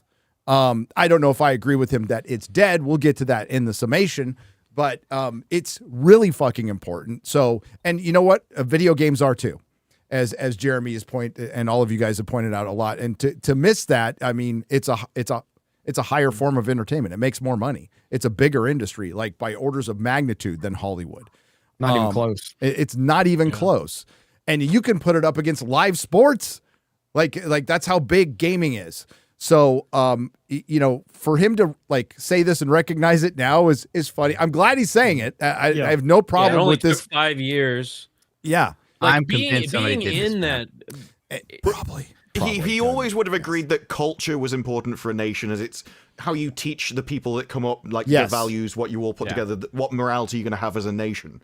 It's just how important he would have thought movies were. In front of that. It was not treated as important. I was in the conservative creator space 5 years ago. I pitched this very thing. I interviewed Jeremy and Gary for a whole documentary thing that I did, and it was never shown. Yes. It was never shown because it wasn't deemed important. Which is ridiculous because storytelling is such a fundamental part of being human. Garrett got gold footage of an Antifa panel at New York Comic Con. Yes. Where they did land acknowledgments and all kinds of crazy shit. It was horrendous. So, like, it's funny for them to come back later and go all of a sudden, oh, yeah, culture is really important. Yes. Like, that's what we've all been telling you. Like, it is very important. Conservatives are so slow to realize this shit because they downplay and look down on this whole thing. It's like when Libs of TikTok realizes that Netflix had a whole bunch of weird trans shows 5 years after I talked about it, you know? Like, you just now realizing this transsexual is talking about being a cum dumpster slut? Where were you when I was fighting this battle? And, you know, I had that dust up with Matt Walsh on Twitter. We talked in DMs. He truly doesn't. Like, he has a very narrow view of video games, and it's about, like, men that play video games and waste their time with it. And it's like, yeah, that's fine. Like, that's one element of it, but it's one of the last it's a very small element of it. You have to remember, he's coming at it. He is a Catholic. Just have that take as well. Like a couple of days ago, he was waffling on about something like that, about how, well, when I was 21, I stopped playing with my toys and my video games. And I became a man, and I started put smoking childish pipe. things down. But again, I think that it's because we have to understand, like, he is coming from a Catholic background, and I think that from his perspective, he views it as it's not just about doing things in moderation. He I think for him, only sees or mainly saw people in his life that just got consumed by these things and just let it control their lives. Because I think all of us would say, like, if you let video games control your lives to destroy your marriage and everything like that, that's probably not a good thing. My guess is that's probably what his experience was, just as a Catholic. That's I think not that's what how he his said, view though. was. Yeah, But I think that's what his worldview might be. I think that Matt Walsh has, like, Matt Walsh saying that, like, movies and TV shows and stuff, like, are important and the things that are just showed on there is important. I don't think that's a new take for him. I think that he's always felt this way about movies and stuff. It's the games and like anime that is like very foreign to him. And he doesn't understand, and he doesn't understand it's all but connected. Yes, but he's always liked movies. He's always talked about movies, and like, I mean, fuck, he's made a couple movies. He knows how important they are. Like, this take is not new. It is the disconnect between just because you're not familiar with all of these other forms of entertainment doesn't mean that they're not also equally as important. Right. Yeah, even his anime take, which was anime is demonic, and I don't know why. I just feel it is. That was clearly a joke, and he just has deadpan humor that people misinterpret. 100%. And he's right. But Depends on the anime. I mean, the most recent one was called Demon Hunter. So, I mean, Demon Hunter. You're hunting the demons. You're killing them, Odin. You're killing the demons. But they're on the Demons are the screen. bad guys. Slayer? It's not You like need to be sexy aware of evil demons. to fight it. You know, Are you talking about Demon Slayer? I don't know the difference between the two. K-pop Demon Hunter. Yes, K-pop Demon Hunters is the one I was talking about. Demon Slayer is fucking amazing. Which is a very good movie, by the way. but very good this, they've got demons on the screen. But anybody who like sees, you know, that's been the attitude with a lot of people is like, well, movies are a higher form of entertainment than comics. It's like, no, they're not. They're all the same. They're all connected. Some of them are absolutely great. Some of them are absolutely trash, and it's important to somebody else. And of course, You want to live in moderation for everything. But I would make the argument, if you're obsessed with politics 24/7, that's just as bad for you. Yes. Yes. Worse. It's Definitely worse. not mentally healthy. That's for It's sure. not, because there's usually not a winner. It's all bad news, and very little of it you can control, in your life. Vilifying another group of people to the point Yeah. of wanting them dead. I've never gotten into a fist fight over Batman and Spider-Man. Okay. I got close. I've seen one over Hulk and Superman.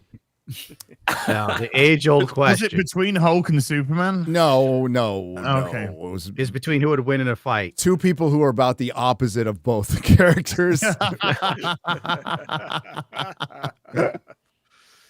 It got heated. But his bigger point here is how we have broken off from, cultural Yes. moments and things like that. I don't know how much of the video you're going to Well, watch. that's because but- conservatives We're gonna let go a little while liberals longer take over entertainment. because we got to get to the What- summation. Gundam, that 100% right. What? Say that again, Gundam. Conservatives- Sorry. Say it, please. Conservatives let liberals and far left people take over entertainment and social media entirely. And that's why everything fucking sucks, because unfortunately, most of these people don't have any good ideas or any creativity. They only care about equity because equality is still not fair enough for them. Yeah, and it goes back to the whole thing with them abandoning the cultural institutions, which is what we've talked about before. We've lost balance.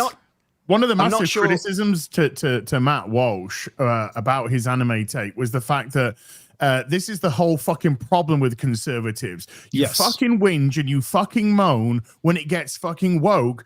And the problem is you let them all in because you don't deem this to be important. And so you don't do anything about it. But then suddenly when it becomes woke, you're like, well, even though I can't stand this thing, I won't stand around for this thing being woke. Now I will insert myself in. And the thing is, when he did his whole rant about, it's woke this, woke that, his ending conclusion was, well, I don't think anyone should be watching this shit anyway. So it's not as if you even learn from any of this in the first place. It was literally, I have to insert myself because it's antithetical to my own beliefs now. So there we go. We go back to what Gundam said.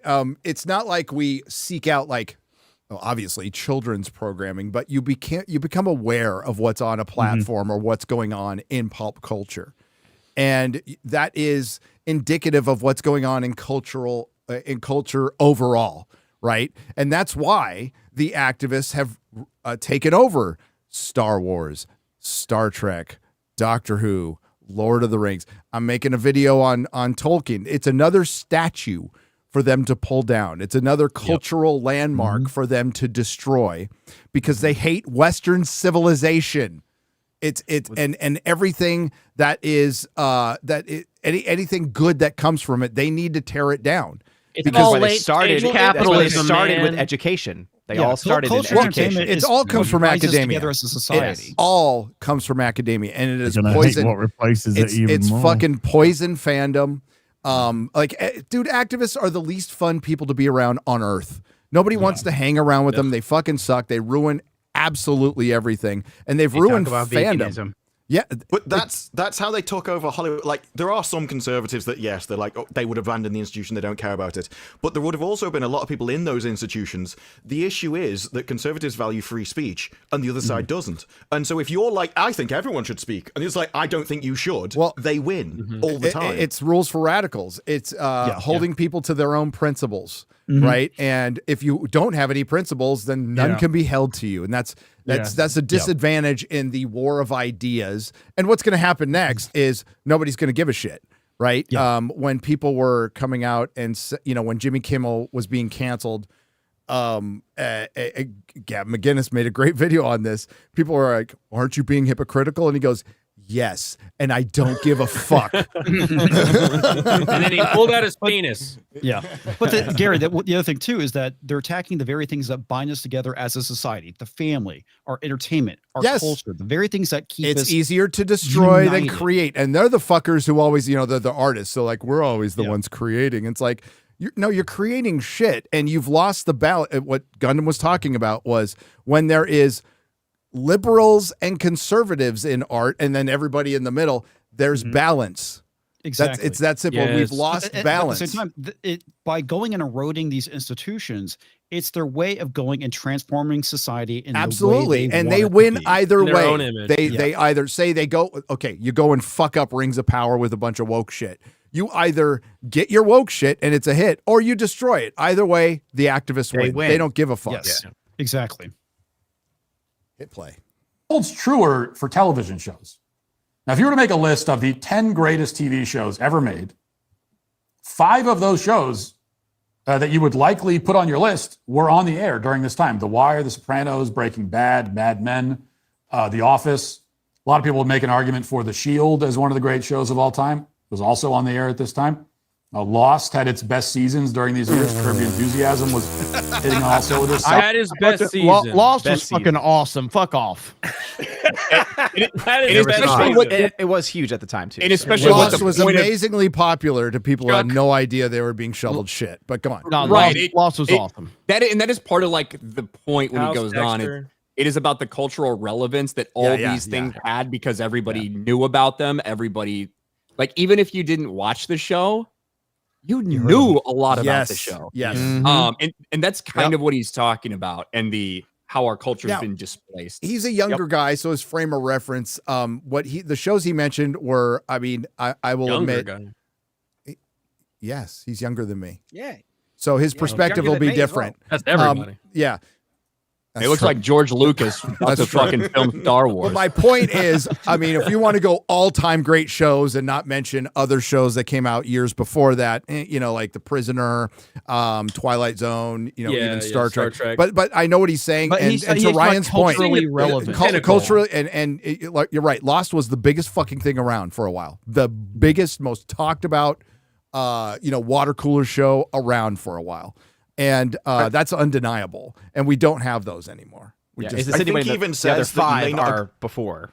I think even says you may not agree that this is the highest peak, but you will agree it's the last one. Yes. Yes. Well, and I would agree with that. That's a good take. I don't know.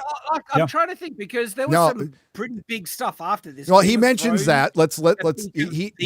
that. He mentions other things, but he's saying within this period of, he even stretched it out to 2006, 2008. Find me an era after that's even close, and he's right. There isn't one. There just isn't. You know what But it's else not happened in even just about- 2007 and 2008, Gary? Well, he's going to bring it up. Oh, okay. What? No. Clark hadn't What happened in 2007, 2008? The writer's strike. That's right. He doesn't bring that up. He doesn't bring Sorry, that up. Ryan. My bad. The economy crashed. I thought you were going to say something else, but go Yeah, on. fuck you. No, it was when he brought up The Office, because I love The Office. I watched it when it aired on NBC, the pilot episode, right? So I love The Office, and it was one of those shows that got affected by the writer's strike. And so I think when season 4 finally came out, they had a bunch of long episodes to start it off. Yeah. But the writer's strike happened from end of 2007 and beginning of 2008. Well, that's a great Heroes. dude. That is That's a the heroes, Heroes, but that's a great point, Ryan, because the last writer's strike that we just had was a direct result of them not taking care of a bunch of shit back in 2008. Now, they had deals before that, but they really left a lot of stuff undone and kicked it down the road as far as, because even in 2008, they knew streaming was coming, right? They absolutely knew, because I was working down there in 2009 and we were working on streaming at Technicolor. So they knew it was coming. That was about residuals for DVDs and Yep, shit like which that, was if I supposed- remember right. And they proposed, in the future, there's going to be this thing called streaming. Maybe we want to deal with these residuals now. And they're like, nah. So it directly affected the strike that just happened. So that's a great point. It's a great point. And yes, it did fuck up Heroes, which had a great one. Yeah, man. That first season. Fucked up a lot of shit, unfortunately. It gave us Alex Kurtzman. The strike, because he crossed the lines. He was a scab. Yes, he was. Now he's just shit. Now he's just scabby shit. Yeah. And it also birthed the reality TV show era of television. Oh, It yeah. did. Reality TV was kind of it was already there. It hit it in the already it hit it to there. the stratosphere. It put it in the stratosphere. And Reality that's what TV I'm was getting our at. first glimpse into the TikTok world. Yes, it really was. Yeah, that was like 2000. Yeah. Really. then, well, I mean, we get one of the biggest reality stars got famous for ripping off her best friend and doing a sex tape. Kim Kardashian. That's the pinnacle. Because I was trying Paris to think Hilton. which one. I'm sorry. I should be Flavor specific. Flav? My bad. I apologize. Richard Nielsen. So Paris Hilton did a sex tape, Can you shortlist the the number of proto. fours that you're talking about? and dude? she accidentally leaked it. So she would get popular. And then Kim Kardashian did the same thing. Paris Hilton's story was always that someone stole it from them, so they released the colored version. Like, Somebody stole it from her, but here's the like, why'd you have upscaled a black and white 4K copy version. lying Yeah. like, don't worry, we got this in technicolor. Matt Walsh could have made this a short video and said 2008's when The Dark Knight came out. So we Yeah, peaked. that's all you got to say. Have a good day, guys. Take it easy. Dark Knight. And then Obama got elected. Then he gets and hang everything on. got fucked But so Dark Knight and Iron Man. Yeah. Yeah. Hit play. Off a cliff yet, like it has now. 30 Rock. This show's off Not a my cliff, bag, mate. but it was a solid network sitcom, also airing at this time. It's Always Sunny in Philadelphia was in its prime. The extremely underrated, hilarious Flight of the Conchords. Well, just premiered pause it. in Yeah, Great 2007. Great show. Great show. Only Sunny in Philadelphia, first season. Nazi shit. The N-word. The first the N-word episode. on the first ever episode with gay shit involved as well. Yes. And Uncle fucking Charlie. One of the greatest shows ever made, dude. Yes, fucking awesome. So good. Show. I do think that's related to what he brings up later with the advent of social media. Because everyone's off in their own silos, they weren't used to meeting people that spoke like that. And so now they thought everything should be their safe space like it was online. Yep. Here we go. Hit play. For my money, one of the funniest shows of all time, Extras. Ricky Gervais' show was airing on the same network at the same time. I would argue that if you factor both movies and TV shows together, you cannot point to a 1 or 2 or even 3 year period that beats it. The volume of great cinema and television can't be matched. Now, 1999 was a great year for movies. So was 1996. So was 1975, 1939. All the gave us early both Gone 80s, with the 82. Yeah. Mm-hmm. 80s. Wind and Wizard 85. of Oz. But 2007 to It's just in the 2008 or movie lineup in 2006, 2008 gave us 1984, man. masterpieces. 1984. Just look at movies in 1984. Yeah, there's a lot you of do. good ones. 84 was good. 82 was good. Wrath of think Khan, 87 as well. Blade Runner 82, came out in yeah, the Blade same Runner. fucking 82. year. Yeah. The Thing. Oh, the thing is amazing. Holy shit. Hit Is that play. 82? Yeah, it's 82. On both the big and small screen, both art forms seem to have reached their pinnacle at the same time. And what we could say for sure, with absolute certainty, is that no year or 2 year period or 3 year period after 07 to 08 comes anywhere close. That's true. And that's the most important point, because even if you argue that there were better years before 07 or 06, There were. the point is that nothing comes close in the years since. Yep. Now, you may not think that 2007 was the best period. I think it was. Doesn't matter. Yeah, but that's All that matters- But that's just subjective to your age, most likely as well. Walsh Sure, is what 30s, but- 36, Yeah, I think that's fair. 37, something I like think that. he points out, though, you might think there are eras better before, but like the focus is on after. Like, Mm-hmm. because the drop off I- was massive. The drop off was massive. I've always talked about this too. Like when in 2008, I got my first job as at a movie theater. I worked the Christmas season of 2008 and then into 2009 summer. And that summer was the craziest, busiest thing. There were lines out the door, every single concession stand packed, crazy. And then every year after that, it slowly got slower and slower and still big years, Well, but and slower and slower. he gets to reasons why, and he hits 2 or 3. For my theory is that it was the last great one. If it wasn't the peak, it was the last peak. Now, there have been great films since then. Some of my favorites, Whiplash, Sicario, The Social Network, Once Upon a Time in Hollywood. Plenty of others. I Pause real mentioned quick. In Bruges. So there's a Bruges. Social Network, which is a very good movie, by the way. Very it really, good film. It shows you how things work in Silicon Valley and building a corporation, what happens with corporatism. There's going to be a sequel by Aaron Sorkin of an older Mark Zuckerberg, and the rumor on Twitter, and of course it's true because I read it on Twitter, Ryan, is they're going to reenact January 6th. Oh my God. Jeez. Why? I want them to do that so bad. Are they going to include the Biden administration putting pressure on Facebook to suppress? Well, my people's bet free is speech? they're going to show a bunch of deaths that never happened and skip the one that did. And skip the one that did. Show They'll AOC include all the FBI agents that were hiding. there. Where is she? Yep. So yeah, the whole the cast list at the end will be FBI agent 1, FBI agent 2, FBI agent 3. It's just everyone going, "Are you FBI?" Yeah, I'm FBI. If they want to be honest about it. Oh my God, I hope they do that. Hollywood will never learn. Continue. Which came out in 2008. The Banshees of Inisherin is a better film by the same director and same lead actors, which came out in 2022. But these films are spread out over a period of nearly 2 decades, and they're drowned in a sea of slop. Remakes, franchise films, sequels, superheroes. And there have also been good TV shows since 2008. The first season of True Detective came out in 2014, Chernobyl in 2019. And Ooh, man, that first season's so damn good. It's still, I will still say, best season of television ever made. Yep. Like, I don't think anything can touch it. That and The Prisoner. As far as one season of television. One season of television. Yes. It is True Yes. Detective and The Prisoner. Ugh, Firefly's up there for me. Oh, that's pretty good. True Detective absolute is masterpiece, phenomenal. in my opinion. But again, nothing like the murderer's row of The Wire, Breaking Bad, Sopranos, Mad Men, The Shield, overlapping each other. Shield Throw a was dart awesome. at a list of any movie or show that came out after 2008, and especially any that have come out in the past 10 years, and especially any that have come out in the last 5 years, and your chance of hitting something even watchable, much less good, much less great, is significantly smaller. I mean, sure, you might hit something like Severance, which is a true artistic triumph, I think, but you're much more likely to land somewhere in the sea of just mediocre streaming sludge that we're all swimming in. Why? What happened?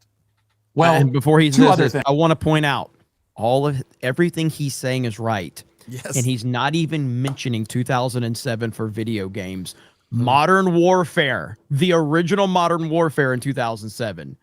Portal. Which was Call of Duty 4. Yes, Call of Duty Yeah. 4, BioShock, Halo 3, Mario Bangers, Galaxy, bangers, God of bangers. War 2, Assassin's Creed. Like, this is what was happening in the world of entertainment. This is insane how good we had it back then. So he's right, and he doesn't even mention that. Mass Effect So, also That was 2007. the first year I made money at my comic shop. yeah, Team Fortress 2 is another one. Yeah, Team Fortress. What a That's still year. going. Dude, Team Fortress 2 is Team such a good Fortress. game Yes. that my younger brothers, and they're 18, 19, People still play that. they love Yes. the shit out of that Yes. game. Yes. Things premiered in the 07-08 period that might help explain the problem. 2 seconds. The first, the one that conservatives will most likely point 2 seconds. Jeremy, what year did the horse armor come out? Uh-oh. I don't know. 2006. 2006, was it? So, and that was the beginning of the end for just games with games. Now it became monetization. Yep. That was the Well, that was the big start. DLC, That all of was the the DLC start, and but bullshit. it got loot back so boxes. hard Yeah. that Bethesda had to walk it back. And Jeremy, Now did you people mention don't like fight. did you mention BioShock and Mass Effect also released I did. as well? I did. mentioned I did. Uncharted. Well, he Uncharted? meant, Uncharted was that year. I think BioShock gets completely overlooked as one of the greatest games ever made. Yeah, by it's a the good way, game. It does. The first BioShock is phenomenal. but totally nobody agree. talks about it. I know Gary agrees. Gary, with that. no joke, no I joke. agree You with would like Jeremy. to play that game. You need to play that game. Dude, no joke. Gary, you need to play it. You would Gary, love it it. has an incredible story. It has A an man incredible shoots, the twist. slave obeys. It's scary. It's scary. That's Gary, the one would that you do it? that's Gary, the one that would has you the kindly kill. play that game? That's the one that has the killer sound and surround sound, right? Like the Oh sound. yeah, yeah. The It's like spatial audio in that game. Yeah, is yeah. great. It's phenomenal. Yeah. It really is phenomenal. Would you kindly play that game? yeah, Yes. I'll play it. Yeah. add it to the list? Wow, it He works. won't get it till he plays it. point to is Gun to I bow to peer pressure quite easily. You'll get it later. That's how he started doing drugs. Yeah. Would you kindly smoke this doobie? Mario Speedwagon with me. Dude, Why, yes, I will. first time I did a line, Gundam, it was Crank. I snorted it and then asked, "What's it do?" Oh, I had no fucking about to idea. find out. What a legend. Oh my god! your head to I gotta be real. I had the most fun doing homework in my life that day. I actually did it. Done really quick. Is there any more for me to do? Is there any more? I Get can so do many some things more. done. So much project. Barack Obama's presidency. Obama was, of course, elected in 2008. He took office in 2009. And with the election of our first truly far-left president, a radical black activist who used his race as a cudgel against the entire country, we entered the era of what we would come to call wokeness. He's not wrong here. All forms of 100%. risky He interest. said radical black activist. Well, he's half white too. Okay, so he missed out gay. he did. That's a very good point, Az. And we had our first dude. Oh yeah, That's right. First in lady. office. Dude. first First husband. dude. First dude. Shout out Big Mike. Provocative artistic expression began to die off as a result, starting with comedy. It is really striking, as many people have pointed out, to look at a list of the best comedies of this century and notice how the genre simply disappears from the face of the earth by the end of Obama's first term. Not a coincidence. No. But that is not the whole story. And it isn't even half of the story. Because something else happened in 2007 that would prove to be a much more determinative factor. The iPhone was, of course, released in the US on June 29th, 2007. And again, it is startling to look at a list of the greatest films and TV shows of this century and see how many of them were packed in and produced from the year 2000 right up until the release of the iPhone, and how quickly everything drops off almost from that moment precisely, or within a year or so of it. The iPhone came out, social media proliferated alongside it. 2007, only about 23% of American adults had ever used social media. Twitter had only just been launched. TikTok didn't exist. Instagram didn't exist. Today, of course, basically everyone uses social media, basically every waking moment of the day. Now, here's the point.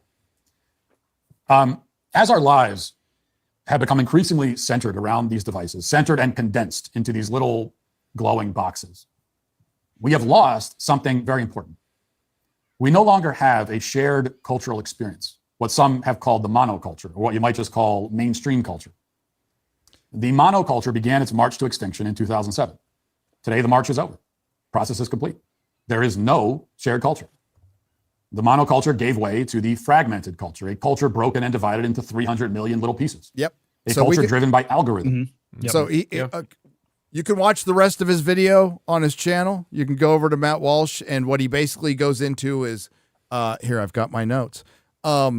He talks about the loss of the monoculture and the loss of gatekeepers and how important they actually were. He talks about radio DJs and you know, theaters, or he said, you know, Blockbuster video shop owners, or you go to comic shops, and these were like tastemakers, Video game shops, tastemakers.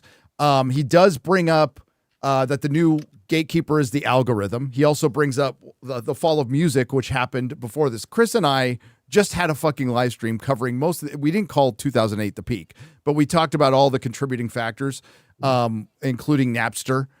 He talks about Napster ruining music. And it was actually Bill Clinton.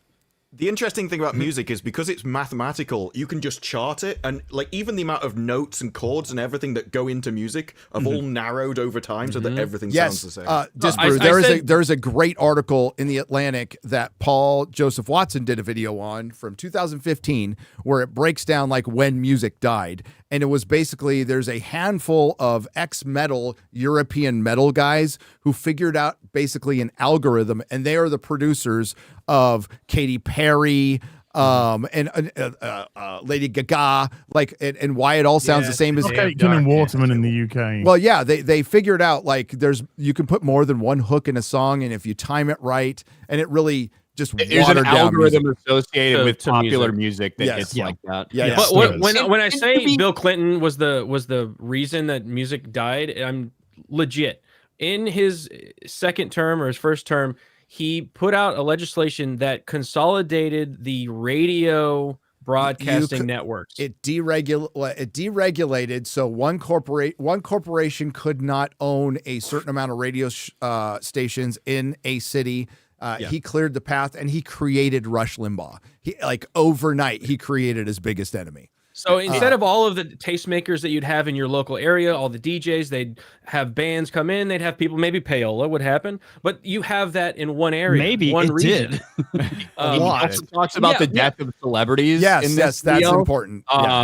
Jeremy, you would like it. He talks about how it's no coincidence that the last great pop culture icon died in 2009. Yep, Michael Jackson. Michael Jackson. But he also brought up that the E-celebrity and how there's somebody with like hundreds of millions of subs on YouTube or TikTok. You could walk past that person and not know who they are. And he said, in the general zeitgeist of pop culture, even your parents would know what they would have heard of a band you were listening to, or a person or a radio DJ you were listening to. And that's just not the case anymore. And that's his argument that pop culture has died. Well, pop culture, the 20th century model of pop culture that required gatekeepers and had broadcast radio with DJs, and Hollywood basically ran all of entertainment. Yes, I've been saying it for years. Like, that has been dying. Once you digitize a medium, once you digitize music, books, comics, whatever, it makes them far more available and much more easier to listen to or get, and it makes them disposable. It doesn't make them special anymore. To sound like the old man, if I wanted to fucking listen, if I didn't have enough money to buy an album and I wanted to hear a song I liked on the radio, I had to wait for that song to be played on the radio, and I fucking would. I would wait like an hour until that thing rotated through. Jeremy would record it on his cassette and then try to edit out the curse words so his mom wouldn't beat the shit out of him. That's true. Really? I got that Dr. Dre album. I tried to edit out the curse words and I fucked the whole thing up. Oh, that's right. Wow. But I mean, you're and I'm right. like, fuck, I gotta go buy it again. They're gonna arrest me. I mean, how many of us as teenagers basically listen to the radio with the tape recorder ready to go, waiting for that song and hit record? once How it many starts of us playing? made mixtapes All for over our old, yes, girlfriends, right? Yes, you know, mixtapes. I made mixed burned. I made For CDs, bro. Yeah. Yeah, we're older than you. I did those too, you but I gold started with products. mixtape. The first illegal thing I ever think I did was I bought burned DVDs from a guy out of his trunk, and I felt like the cops were gonna collapse on me because he's like looking around. He's like, "You got the money?" That's so and he's cute. like opening up. He's opening up his trunk, and I'm like, "Fuck, I'm gonna get arrested. arrested." Jeremy. Meanwhile, Gary's over there snorting CDs shit and stealing from people. You know, Dude, I broke into my first house. No joke. I broke into my first house when I was 8 years old. First time. When I was 8 to steal a toy. I stole a Shogun toy. You stole Shogun Warrior? DSP's Wolverine. Did you figure that's what you I did? don't know the lore on that one. Sorry. Did he? The Wolverine. Why don't lore, you that's- listen to me? I do. Except for that stuff. No, that's another DSP lore. When he complains about his parents not buying him the Wolverine figure, he starts going, "Why don't you listen to me? My parents are just fucking stupid." And it's just You had the too money. So, is pop culture dead? No. In America, I feel is totally fucked, but Japan, they've still maintained their culture. It's not dead, but it is completely splintered in so many different directions Splintered. that you can. Stagnant as well. And he is right about what he says in the video. Ultimately, the algorithm is the true gatekeeper of now what we do. I've talked to Ryan many times where we've mentioned like, "Hey, did you heard of this YouTuber?" And he's like, "My fucking algorithm has nothing to do with people like that." You know, and these people have like tens of millions of subscribers and Ryan's never heard of them. And then on the flip side, there's people that, you know, other people, you know, so it's just, go ahead, Ryan, you were going to say something, but yeah, I mean, and we are that's so part of what he's split saying right is now. like, because the algorithm is dedicated to you. It used to be back in these days. And he talks about Seinfeld. He talks about all the stuff. He's like, everybody was watching the same thing. Everybody was tuning on the TV or whatever to these channels and watching the same things. And in general, the culture had a very good sense of what was going on all at the same time. Now, it just because you're seeing something doesn't mean all these other fucking people are. Right. And that's part of what he's talking about. And in that sense, when you listen to the full scope of the video, I think it makes a really good point. He does. Because I don't know how we ever get back from where we are now. I don't know how things ever change between don't. streaming and social media and stuff to get back to a place where it would be like 20 years ago. We don't. And what hastened the demise, and I'm sure he knows this. He just didn't get in it because it really wasn't important to his point, Ryan. But what hastened the demise is this stuff could have been fixed quite easily. Now, maybe it's just slowing the decline, but it could have been fixed if people on the right thought it was more important 5 years ago, 6 years ago, 7 years ago, if they were calling it out then, and we brought back some of that balance. But we also have to, there's other contributing factors. Hollywood blew up their whole fucking model that was working just fine for streaming because on the hopes of, because what streaming offered Hollywood was something they never had before, which was consistent revenue outside of broadcast TV, Jeremy. Outside of it, of course, there's live sports that they can always count on that, but movies would offer consistent revenue, which they never have, ever have. And they were willing to burn the procedural series, burn the half-hour sitcom, burn everything. So they can get on these streaming services, and they found out real quick that would work better on streaming. We've seen, like, with Suits, when it goes on to streaming, people binge the hell out of it. If anything, that's the kind of show that should be on streaming to keep you subscribed for months and months. It would, Disparu, and they have brought back sitcoms but they're not going to have the same effect because sitcoms are. They're kind of passe. Well, I meant more procedural. Yeah, and I agree with that too. They're cheap and easily pumped out. And I don't have an answer why they haven't done that. We know why Netflix doesn't do it, because they don't release shit weekly. They just don't. Well, and so like right now, and I know the obvious thing because it's about to come out of Stranger Things, but like outside of Stranger Things, what actually has had any kind of cultural relevancy from streaming in the past? But it felt short-lived, you know, like it felt short-lived, and it was huge. Demon Slayer. Was that streaming though? Yeah, it was streaming on Netflix. It was streaming on Netflix. Yeah. Was it? Okay. Not a show, but children went nuts. That's the thing. That's his K-pop point. Demon Hunters. Even if there is good stuff, well, K-pop it's Demon Hunters separate. may be the biggest thing we've seen since Stranger Things peak. Like it's that fucking. But Stranger big. Things is living off of its first season. Let's just be real. And a fourth season that rallies. A fourth season that rallies. Season four was really good and had people hyped as But if season 4 brings them back. If season 4 is shit, like 2 and I like 3 better than 2, but they're both not good. I like 2 better than 3. It doesn't have the impact it's going to have right now, right? No, but the fourth season was the key to that. It did pulled it back big. But it's an anomaly because Netflix cannot make a complete series. They can't. They have a season 2. I remember when we got clapback. Nobody can. Don't blame Kevin Spacey now, okay? Nobody can. But no, Jeremy. I heard you guys talking about it, and the cultural relevance of Stranger Things was huge when that first season came out. But we also have to look at what Stranger Things is, and it is a greatest hits of nostalgia. That's what it is. It's from the credits that were ripped from Cronenberg's Dead Zone to it feeling like E.T. And Poltergeist, very Spielbergian. The product placement, everything about living during that time period. And you know what? It's funny it's because Ready Player One. I have seen so many fucking. Well, it's Ready Player One, but actually fucking good. I agree. That movie's ass. I saw so many Stranger Things and Hellfire Club. It's specific Hellfire Club. I saw so many Hellfire Club fucking shirts and stuff like that rolling around Halloween Horror Nights and stuff like that.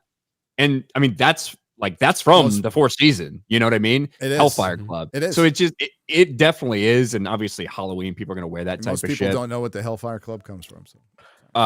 Season X-Men. Season 5. I think as long as season 5 is average, it's going to be one of the biggest things that it's going to be ever huge. fucking seen. Yep. If it's bad, obviously it's bad, and that's a different story. And who fucking It'll knows? still be But huge. Even if it's just average, it's going to be massive. And if it's great, who fucking knows? It's going to be. But his point still stands. Even if that's really good, and people did rally around that, for a while, and it was culturally relevant. It's one thing. It's one thing. We had not the MCU, really which is one thing, but it's not as dense as it used to be.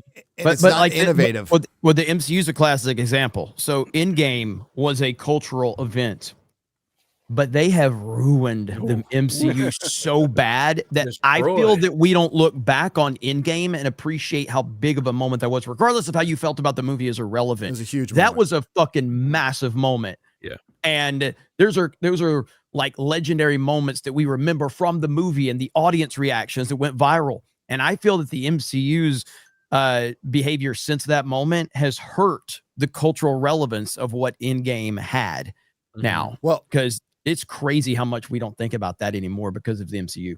And you're right. And what hastened its demise and so many other things was the culture. We could say it was in decline already when Obama came to office. And after he went out of office and stayed in office, a lot of people from his administration went off to work in Hollywood because they recognized the importance of pop culture. And now Obama is producing movies and TV shows, and it's fucking propaganda, right? Remember who joined Obama's team is Cal Penn. Yeah. Yes. Yeah. Yes. And he was part of Obama's group. Yeah. So it was dying already, but what threw, we talked about this before the show, but what dropped a nuclear bomb on it was the election of Trump in 2016. That's when Hollywood like just dialed it up even more and hastened their demise. And now they're in the situation they're in right now. You know, well, I think that's also because of what he said about the algorithm. So you make what you like and what you see, and so their algorithm will be entirely different one than mine, and they will their entire thing would have just been Trump. Yep, so they thought everyone would agree with them on that. So they did think they were making pop culture. It's like they don't intend to make crap. They like what they make. You're it's right. actually a really good point. That's why they were so shocked at the results in 2016 because they had a legitimate bubble that they were in that were telling them like, you guys are all right. Jeremy, how no many one's gonna support this fucking guy. TV shows and movies had a woman president because they were so sure Hillary They was gonna literally win? had House of Cards lined up for this shit. G20. They did for the second time. They had House of Cards lined up for this shit, and they were like, "Oh, we're gonna take full advantage of this moment." It was the woke shit was, we've talked about this before, was waning in 2019, and what picked it back up, I saw somebody mention COVID and Biden coming back, so Hollywood thought, well, this is what people want again, even though we'd already seen abject failures to that point, including Terminator Dark Fate, which is one of the worst fucking woke pieces of shit ever, and shows like Thanks, Watchmen. James Cameron. Yeah, thanks. Well, he's gonna come back and ruin it again. But that's what gave it extended. That's what gave it extended life. Was 2020, and then we had that moment, that cultural moment in 2024, and they don't know what to fucking do with it. And now, like, the house is completely on fire. Some of it's burned, like a house in Palisades, and it ain't coming back. So it's changing.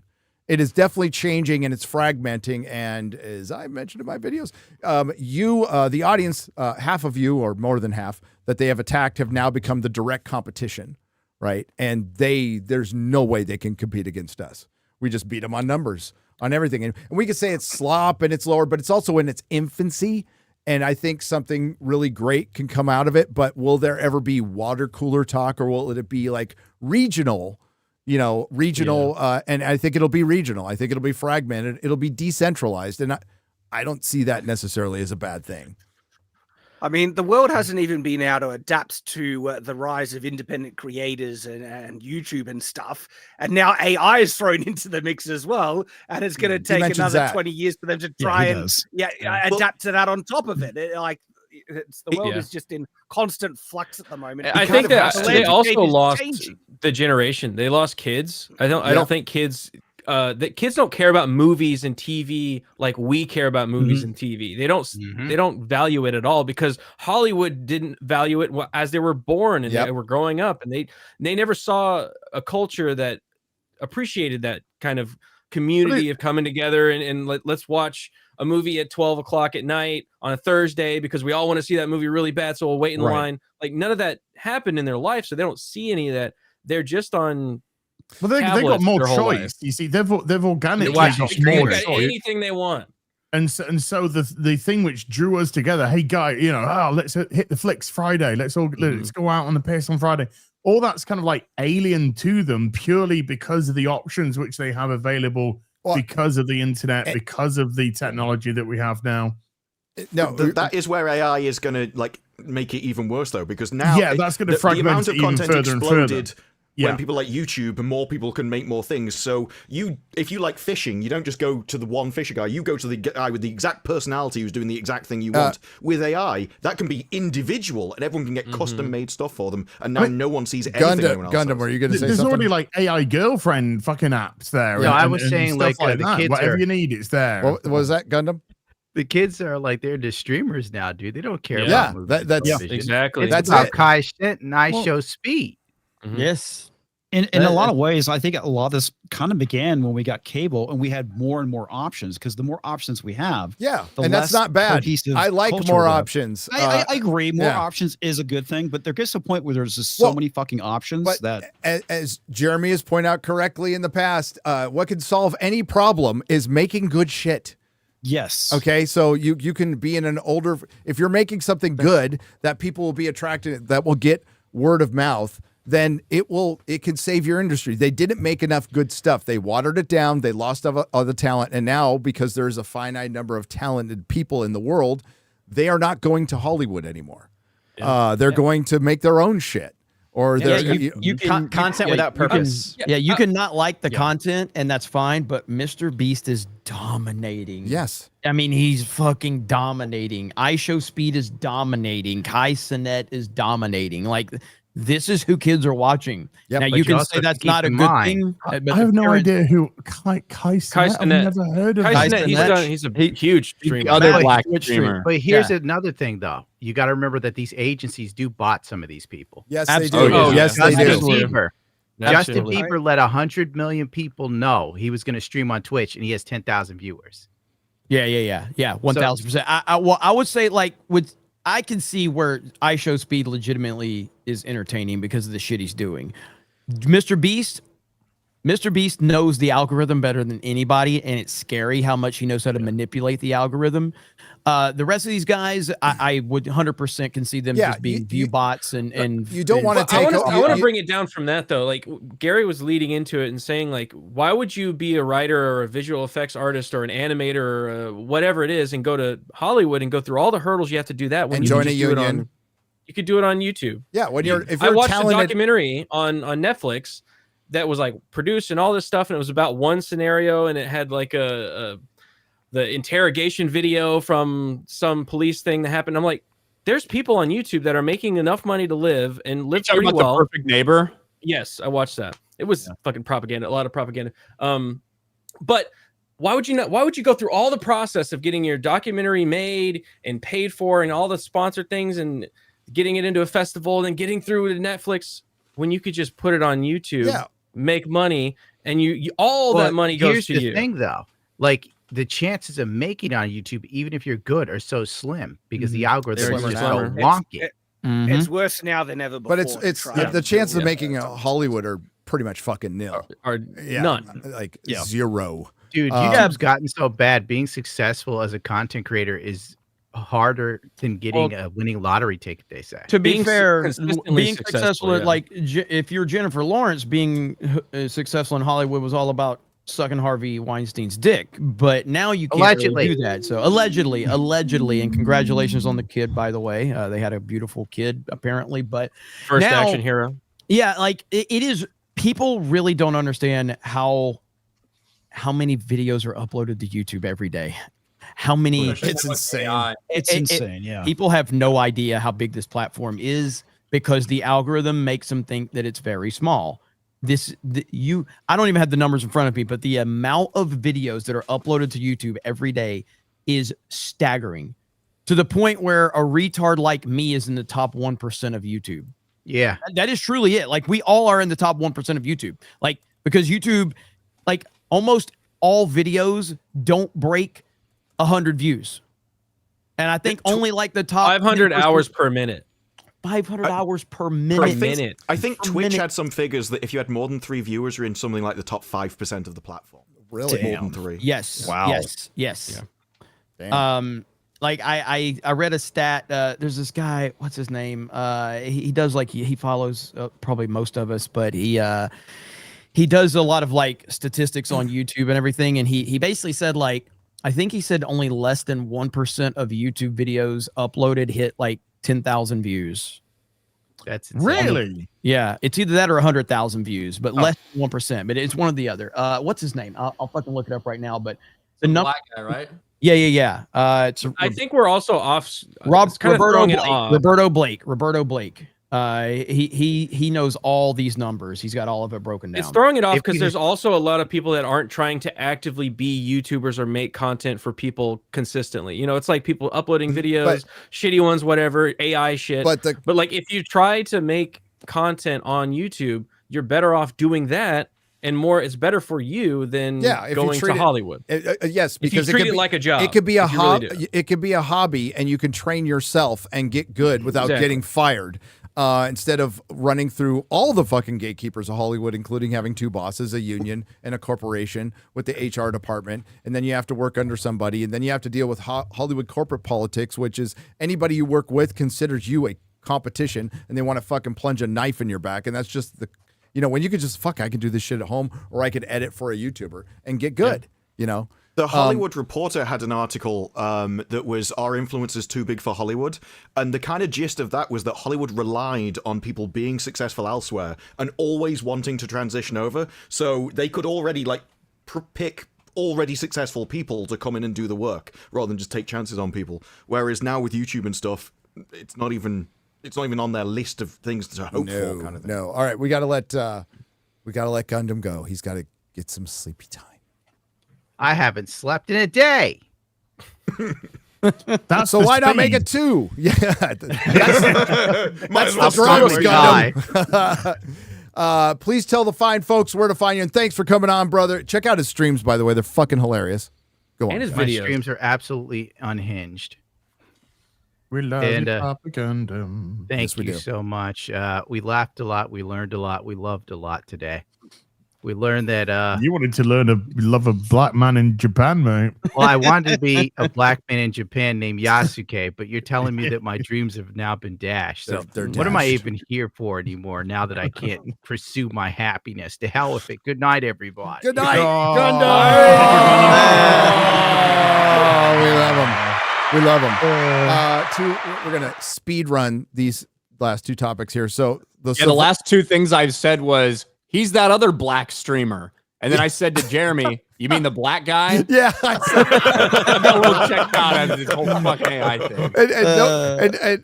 and nobody was phased. They were like, "That's just Ryan being Ryan." So He's the right, he's right. I got to bounce. I said it in the chat. Gary doesn't fucking read. But anyway, bye, everyone. Get to your shit. I love it when Bye, the everyone. Alabaman. I do Fuck read. I you. just can't. Fuck You you. don't want to even read. You know When's the what? last fucking book you look read? You look like a slightly younger version of James Gunn. Go fuck yourself. Oh, Jeremy. Is Trump's I'm new wounded ballroom right the now. 9/11 for Democrats? That cuts Yes, deep. it is. What the stole that fuck from did the- I say to stole it- deserve that? I stole it from the chats when James Gunn was up on screen earlier. Someone in the chat said it, so I stole it from them. So. Damn. Ouch. I am. Now you can't not see it, chat. Okay. Did I say Nazi? Did I say not see? I did or not see A that lot of one dog coming. whistles. A lot of dog whistles. I did it for Az. Bye, everyone. Bye, Jeremy. Bye. Go watch 6-hour Cobra Cast starting in about an hour. Okay. With the Trump body pillow. All right.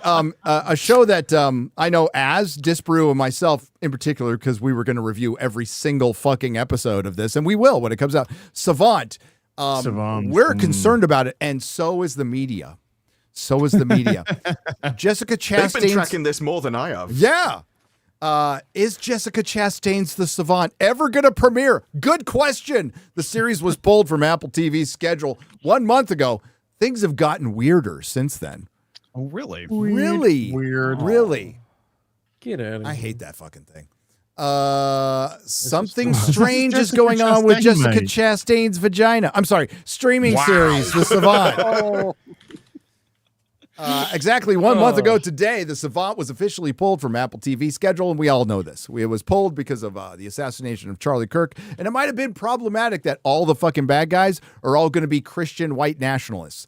And that's pretty much why it was pulled. The Savant was originally supposed to air in September 26th.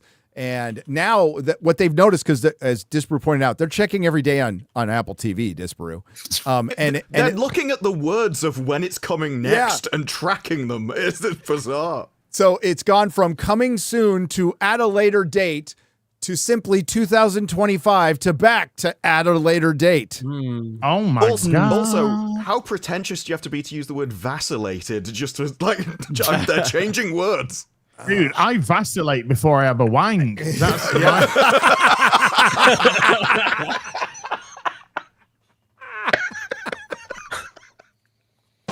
Otherwise, it's just painful.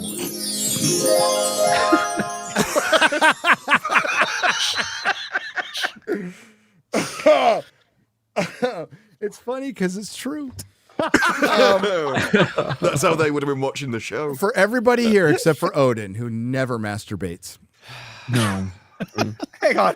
Why are you making me a degenerate? What is this? Mormons masturbate. Come on.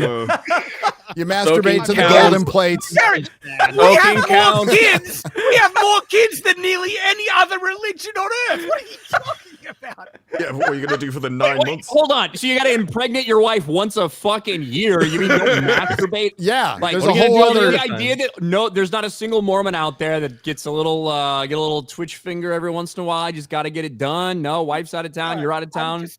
I'm Be a just saying kangaroo. we love our wives. I mean, wife. Good one, Chad. Scroll up a little bit. I want to get to the meat of the article. It's odd. The language has been tweaked several times over the course of the month, altering wording on the app in a manual process. And since each new iterative phrase basically means the same as the last, then why are you obsessing over it? Why do it? Yes, soon means soon, and later means later, and 2025 literally means like this is a journalist. This is an article. I'm actually reading it verbatim. Come on, Garrett, write this. I know. Yes, I understand. Somebody got paid to write this shit. I understand soon means soon and later mean later. And 2025 literally means the calendar year. Oh my God. The significance of the passage of time. The passive aggressiveness that dripped off that paragraph is ridiculous, man. A spokesperson for Apple TV did not respond to our constant phone calls. They actually made the point there that they're changing the words that all mean the same thing is more suspicious. Yes. Like, Don't be suspicious. It reeks of indecision. It reeks of desperation. A spokesperson for the Savant studio, 5th season, also has declined to comment. Reviews of the Savant had originally been embargoed until September 25th, meaning that it is the earliest that they could be published. The day before the show was set to premiere, which is always a good sign. I know, right? Which is a standard timing for Apple shows. Critics must agree to an embargo in order to obtain advanced screeners. Now, the Apple Screener site, which is proprietary to Apple, in other words, not a catch-all platform like other screeners, like screeners.com, simply states that all reviews are under strict embargo until further notice. So many synonyms. Vagaries. Synonymous vagaries. Cinnamon vagaries. Cinnamon vagaries. Cinnamon bakery. I like cinnamon. What's this have to do with Kirk, the late leader of Turning Point USA? Kirk was shot in the neck from afar while delivering a speech on a Utah college campus. In the immediate aftermath, it was unclear and hotly debated exactly what Kirk's alleged assassin, Tyler Robinson's motive was. Oh yeah, Spare me. totally questionable. It was almost totally unclear. Yeah, totally it wasn't on his bullets. We whatsoever. weren't sure. We just weren't sure. I mean, yes, he wrote a note and wrote it on the bullets and had messages to his fucking trans. Oh no! boyfriend. Read that next line. Please read that next line. Yeah. It was almost certainly politically motivated, of course, but in which direction? But in For which a while, direction? that depended on whom you asked. Or the ones that didn't. It's the Hollywood Reporter. Come on. All right. They talk about Kimmel being suspended. We could scroll past that. It was a messy time full of finger pointing by both sides of the aisle. Fuck off. One of which was correct. Just going over the Jimmy Kimmel just stuff. go over the Jimmy Kimmel stuff. We can pass on that. The wrong Jimmy Kimmel. Who's this fucking article written by? Which retard wrote this? So they also have. What was her name? Yeah, we can go past Chastain's lengthy statement. The last one right there was Apple's statement saying, hey, we've made the decision to not release it at this time due to current events. We appreciate your understanding. Look forward to releasing this series at a future date. Jessica Chastain came out and she said, hey, I really appreciate Apple. They've been great partners through this. However, I disagree with their decision to pause the release. And she goes on this huge thing and lists a bunch of terrible things that have happened. on both sides. So that, like, from her perspective, is what she's Definitely saying. from her perspective. Both January sides from her 6th, she perspective of mentions- what's happening, Gosh. and says, God, "I just don't tell think her. it's right. This is made. It's not just about one thing or just about one thing, but I think in the current climate, when so many tragedies are happening, it's important that you see this. I hope that everyone will know if and when it gets released." That's what she said. By the way, this was based on a Cosmopolitan article. The show is adapted from a Oh my Cosmopolitan article, and I just wanted Those to are point bad out, to worse. I didn't know at the time that this person who the Cosmopolitan article was about was working not just for the government, but with the Anti-Defamation League, Oh, come on. the ADL, Oh, ADL. a And she political got, like, organization. One person in trouble, by the way. Yeah, one whole person.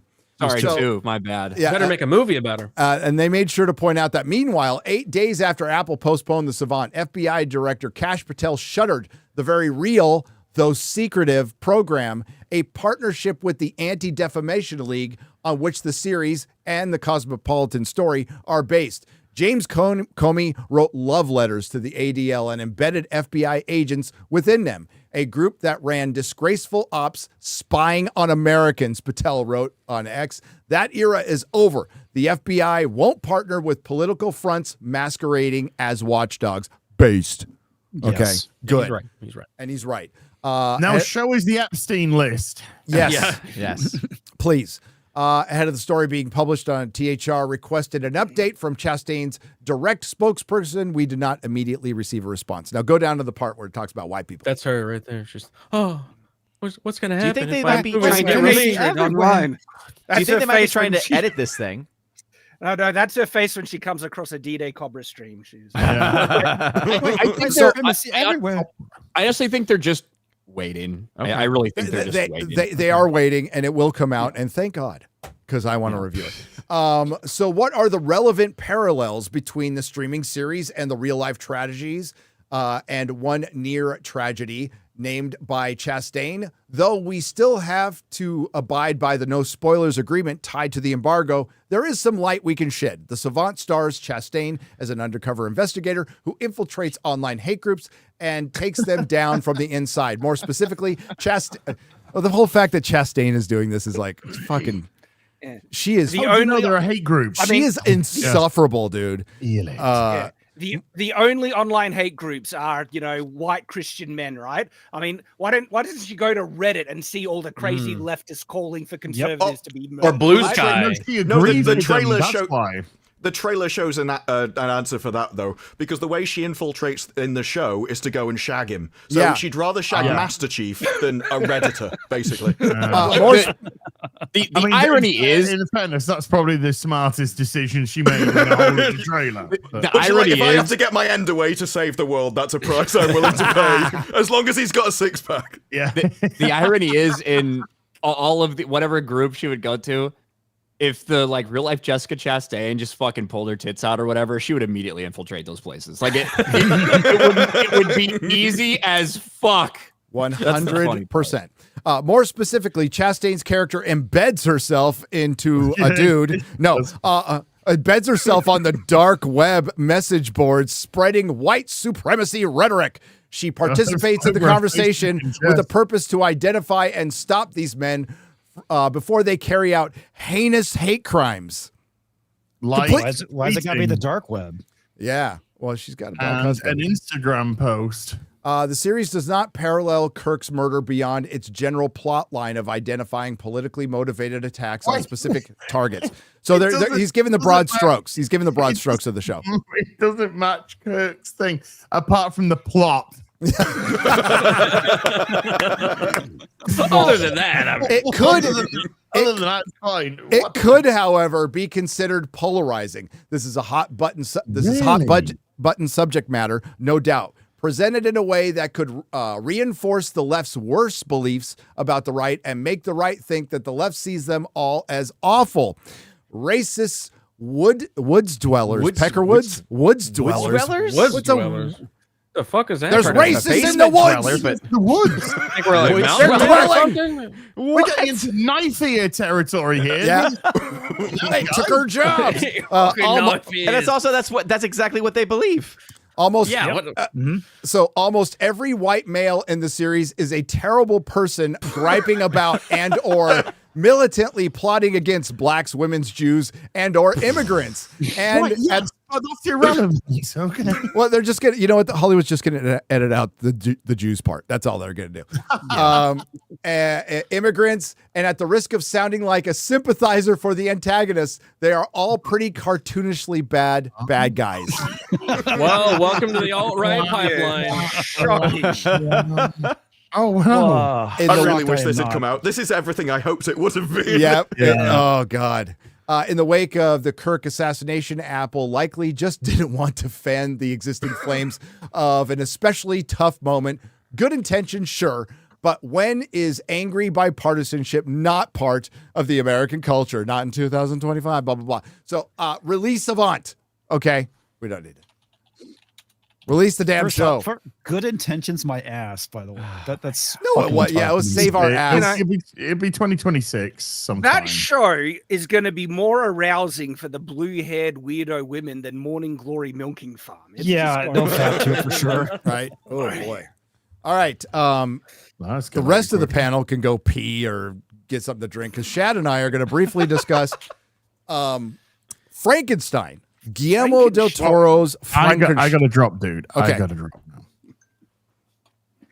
Have fun playing Battlefield 6. Until all are one and Jessica Chastain fucks MasterChef. I bid you adieu. Adieu. Adios. Adieu. What'd you call me, Jew?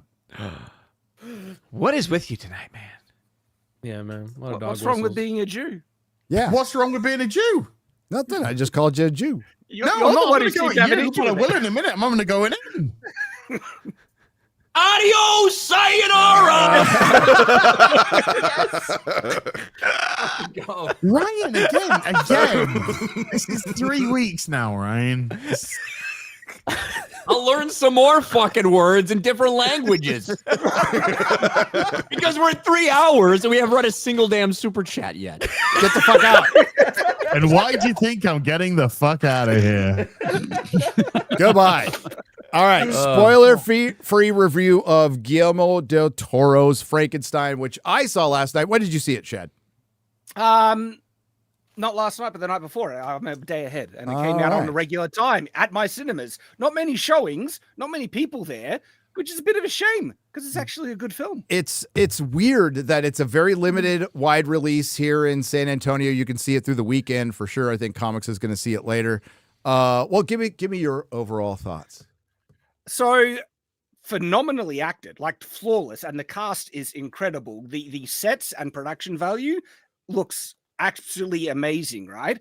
And it's a film that is a bit slower, but it held my attention throughout the entire thing. And it's honestly a film that gets better the more I think about it after having watched it, which is a rare treat for me because usually films always get worse. It did a really impressive thing. I'm not sure how closely it follows the book. I haven't read the book, but it felt like it did.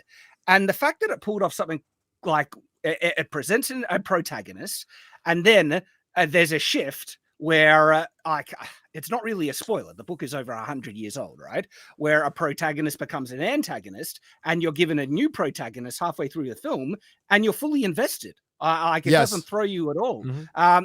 And the finale, like the way it wraps up, was really satisfying. It had a really positive message towards the end. And I was like, well, there you freaking go. Wow. You know? It's the Nosferatu of this year, if you like Nosferatu. It is very much a harken back to an older time of Hollywood. It is not high octane horror. There is plenty of gore. But there's body horror. There was a moment I had to look away. I was like, oh, dude, it was done so well. You don't look away. I won't say what the scene is. You'll all know when you see it. It sucks that most of you can't see this in a theater because it kind of needs to be seen in a theater. I'm a Guillermo del Toro fan. I am, for sure. Love fucking Hellboy and the Golden Army, Shape of Water, Pacific Rim. Love all his movies. But this stylistically, production design, effects, which are mostly practical, sets, costuming, directing 10 out of 10. Style wise, this is a 10 out of 10 movie. It is fucking beautiful. Absolutely beautiful. I would say overall to 8 out of 10 because when I watched it on the first time, I was there's slow bits here and there.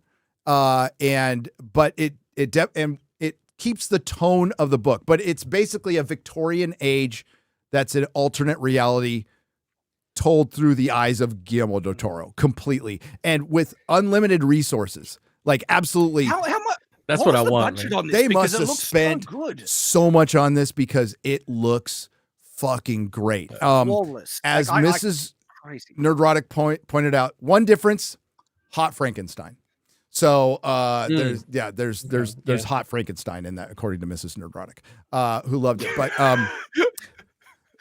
I don't see it, but I'm not. I don't see it either. I mean, like he's fucking Frankenstein. He's put together in pieces. So, you know, But he's supposed to be so visually there, right? These women that are they hear one like piece of degenerate filth about some fucking dude in this movie. It doesn't matter if they're a monster. It doesn't matter if they fucking rip them in half, and they're like, "Well, that's interesting. That's me interesting." Now. Yeah, exactly. Oh, really? So, really, dude, the cast. People questioned Oscar Isaac being Dr. Frankenstein. And he's like the most diverse thing in it. Yeah. Complete that, like that's it. All the other casts, Jacob Elordi is the monster. Christoph Waltz, Mia Goth, Charles Dance, David Bradley, Filch, Lars Mikkelsen. Yeah, he threw me when he appeared, and he plays like a far more sympathetic, likable. Bern character. Gorman is in it for a little. Ralph Ineson is in it. It's got fucking everybody. It is the cast is brilliant, absolutely brilliant. Yeah. The story is good. It's a gothic romantic tragedy as the book is. So it does follow the tone of the book. The ending is different. Seems like it. Ending is different. I don't know different. Yes, I like the ending. I don't know what the ending is. I like the ending too. I like the ending. It is kind of a superhero origin. So a bit. Yeah. Yes, because they change a little bit about the monster. It works, dude. It totally fucking works. Okay, all right. Yeah. So it's the third best movie I've seen this year. So I like Weapons, F1, and Frankenstein. Like it's not been a great year, but don't look for some action movie. It keeps you engaged. The pacing is really good in the beginning. Like it's boom, boom, boom. But then it slows down and becomes like a character study. It's a very human story, as a lot of people have said. And I don't want to ruin too much because yeah. I was just going to say, in terms of the characterizations in here, they're all very consistent. As I think about it, it's like, all right, there's some really strong actions that certain characters make, right? That reshift the direction of everything, in the film. But they when you look, it's like, no, that's pretty justified. They set it up, and the characters' mindsets are portrayed correctly, and then therefore where it goes towards the end all actually fits in quite well, and then has a pretty powerful moment at the end where he is like, was it justified? Was it not? It actually causes you to think about it. The book, talks about the morality of it. It is not a woke movie. It is not filled with modernity, right? Not at all. Yeah, and I like.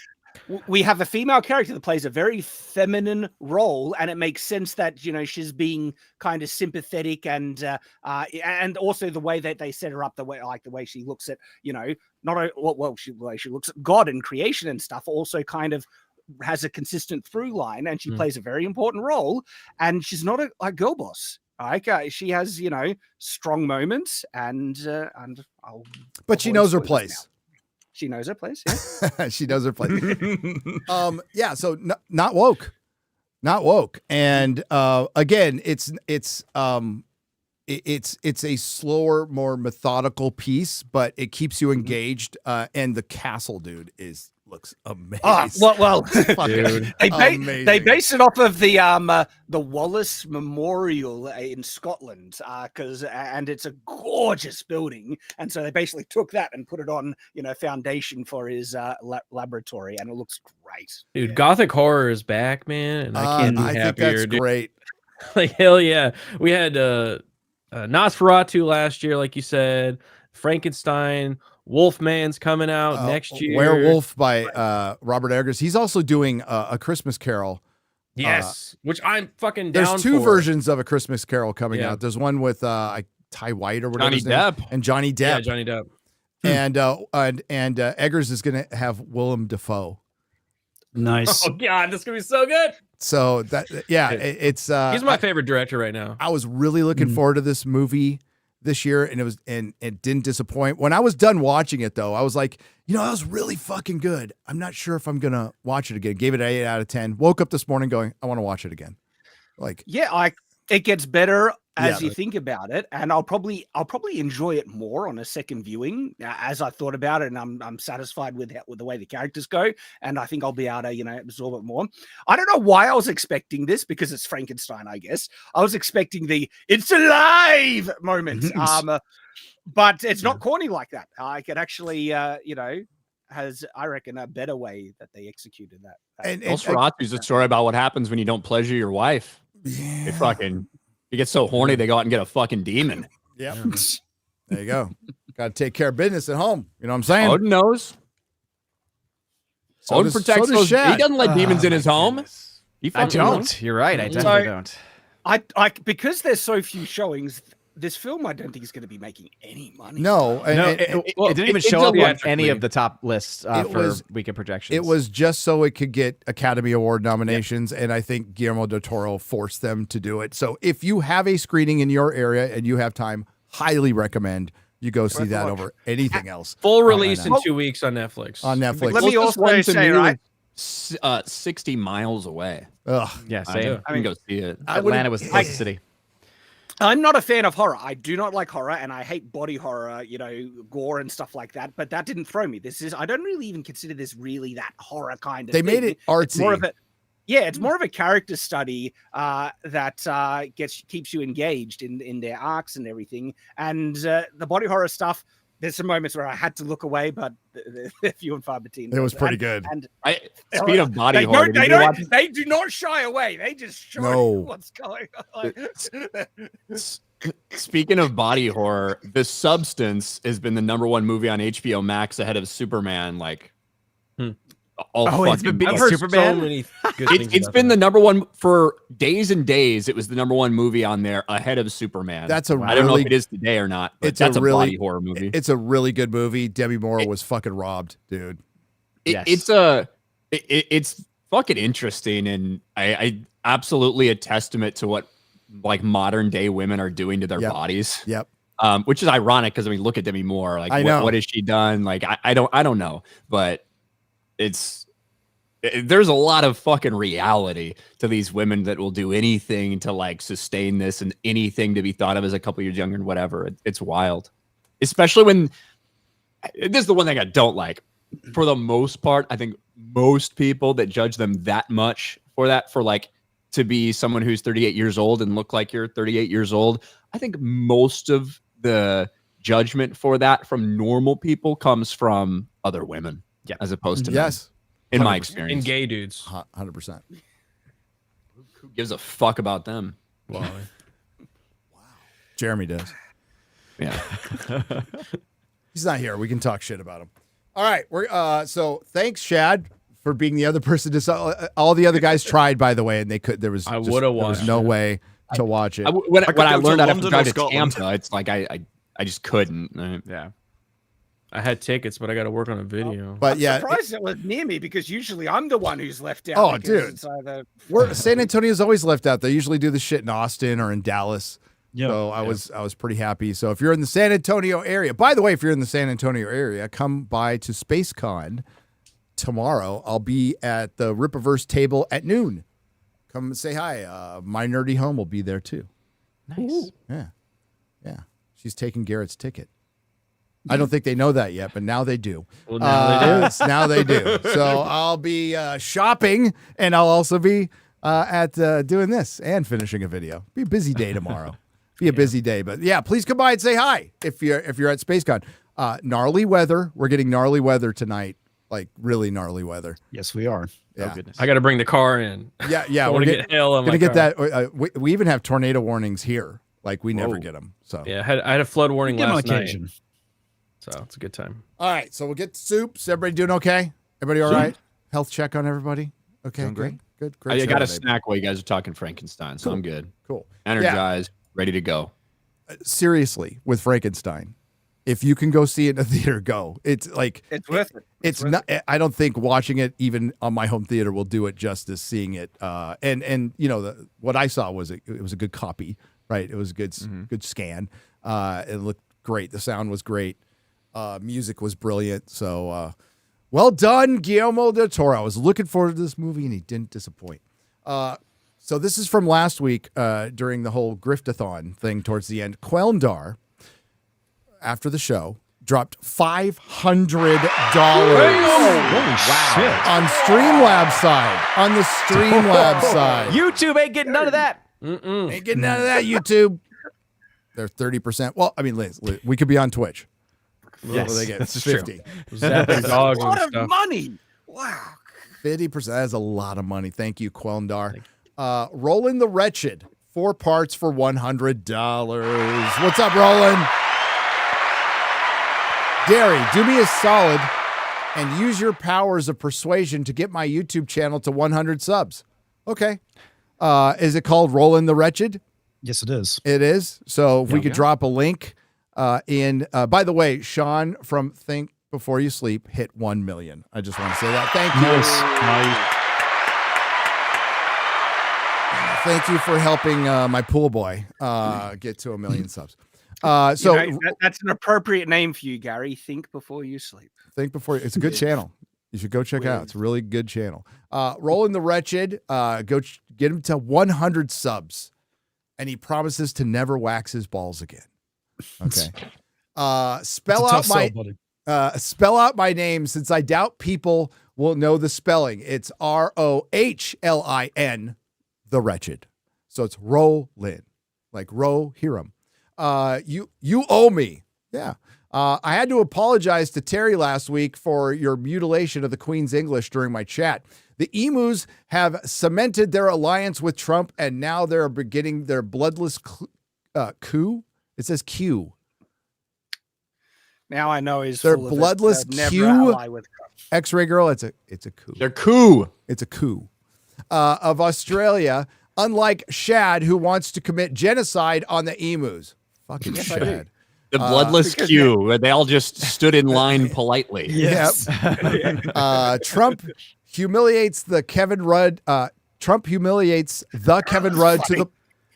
Trump humiliates the Kevin Rudd to the point he will be fired. See pick in your X timeline of the You allies. guys know the background? No, what's You up? know the background. That's Kevin Rudd is a former Prime Minister of Australia. It's like a former president, and he's now working as the Australian ambassador to the US. The thing is, though, he is woke as hell, and he slagged off like Trump heaps in his run and everything like that. And so Trump knows this, right? So it's the dumbest, most retarded reason to have our ambassador be this guy who hates the Trump administration. But because he's on the left and therefore allied with our current retarded prime minister, he keeps his job. And these guys aren't working in the interests of Australia, as proof by all this stupidity that they're doing, that they had this guy in the job. They're just, lining their own pockets. And Trump basically told him, like, I'll never like you. I just, stuck it to him. Yeah, because that was the clip. He said that someone was the ambassador had said bad things about him, and he just turned to the other guy and went, "Is he here?" He went, "Yeah, he's over there." He's like, "I don't like you either." Yeah, Trump just basically told him "F you," and it was glorious. It was like, because he deserves it. Like Rudd is an absolute piece of crap when he was prime minister and in his current job. The fucking ex-British colonies and and the UK right now. Your leaders fucking suck, dude. Well, it's because both sides are the same. So Yeah. it's, Well, exactly. We don't have a proper conservative alternative in Australia. Like our Conservative Party, the Liberals, they're Labor light, right? They've gone so friggin' woke that they've lost my vote and most of the Conservative base, and that just, of course, enabled the left party Labor to get in power in the last election. A lot of our conservatives are no different. I mean, MAGA and Republicans are two separate things completely. Exactly. Trump is this wonderful anomaly where you actually have a conservative option. We don't, and unfortunately, a lot of our freedom parties here in Australia, which are more conservative, they're not really unified. They are growing. One nation, and it's getting more, influence over here. But we'll have to see what happens. It's worse here because every time someone says we're going to solve the problem, so people vote for them, and then they just do the exact opposite, right? And make it worse. I was just reading Carter Black's thing. He just called everybody that word he called everybody earlier in the show. He's unhinged, this man. Guy. Just because he's a quarter and he thinks he has a free pass. He does. He does. So part 3 here from Roland says, I believe Ian will be playing Cyberpunk 2077 tonight, but he has told me he can't wait to get his hands on Starfield. This Tuesday's movie is Gremlins. Hail Gremlins. Fucking great movie, by the way. Actually, Joe Dante. It's going to be The Mist. We're going to do Gremlins in November because it's closer to Christmas. It's more of a Christmas movie. That's fair. It is. It's part of the reason why we decided to move it. So we're going to be doing. Is Gremlins a Christmas movie? I would say yes, so. Yeah, absolutely. The whole story stops down so Phoebe can tell a story about her dad climbing down a chimney. Yep. And dying. Yep. And dying. So yeah. There you go. So it's not Gremlins. For Halloween, I have confirmed there will be a special guest appearing on the stream. Don't miss it. Today's read is Proverbs 11, not verbs, 11:17. An emu who is kind benefits himself, but a cruel shad hurts himself. Hail FNQ, Fellowship Chat, Mods, Little Thor, and you can't call him Baby Thor. Just call him Big Thor now. And RIP Pizza Time. Dan Vosk is still gay and not finishing man buns are gay. Yeah, Dan, how's it going there, buddy? Until he's too busy jacking off playing like retro games. Until next time, so long, gay boys. Do you have a time frame on that? No. The last time I heard is I'm working on it. You're gonna love it. Dan and soon, crickets. like 7 months ago, I think. I could have grown my hair out long and put a fucking man bun in it by the time he finishes this shit, which I never do. Noons, the lovely Noons, has gifted 50 Nerdrotic memberships for $250.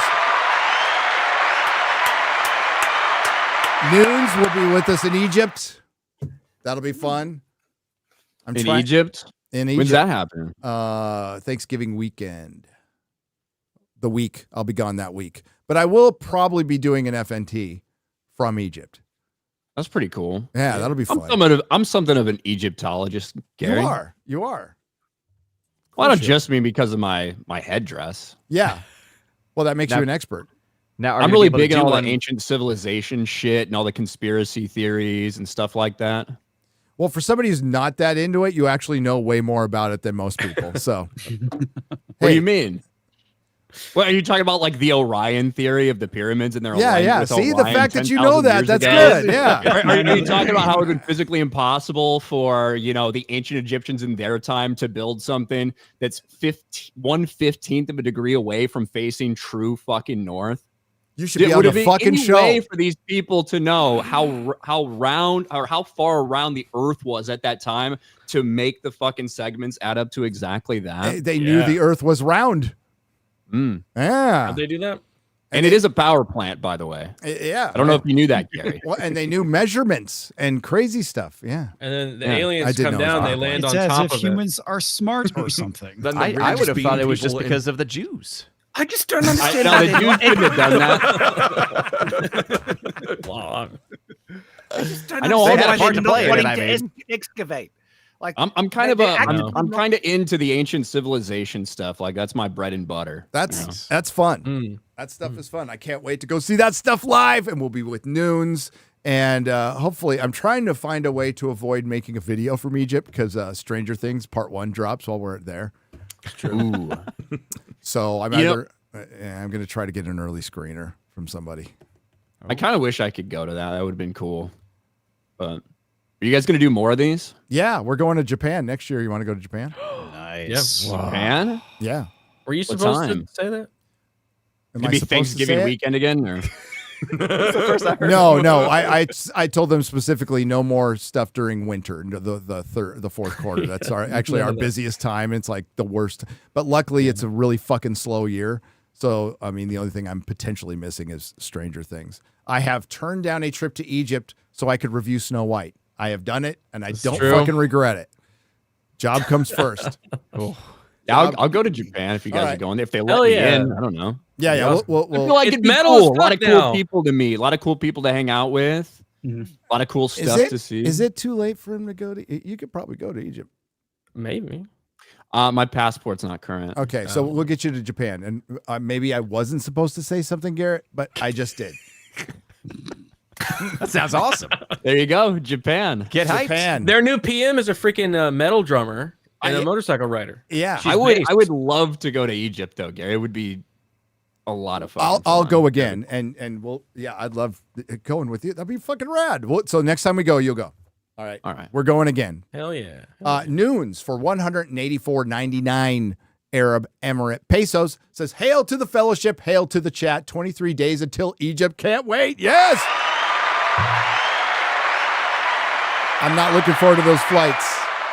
God, they were expensive, That's Ryan. gonna suck. Oh my God. How long of a flight for you? Texas? Yeah. It's gonna be in total. I think it's like 16 hours, but I do a 4-hour layover at Heathrow.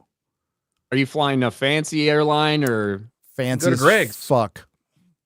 Yeah, because you get like if you just want to go like basic bitch coach United or whatever. It's not that. You- It's it, okay. You can do like $900. Yes. You know.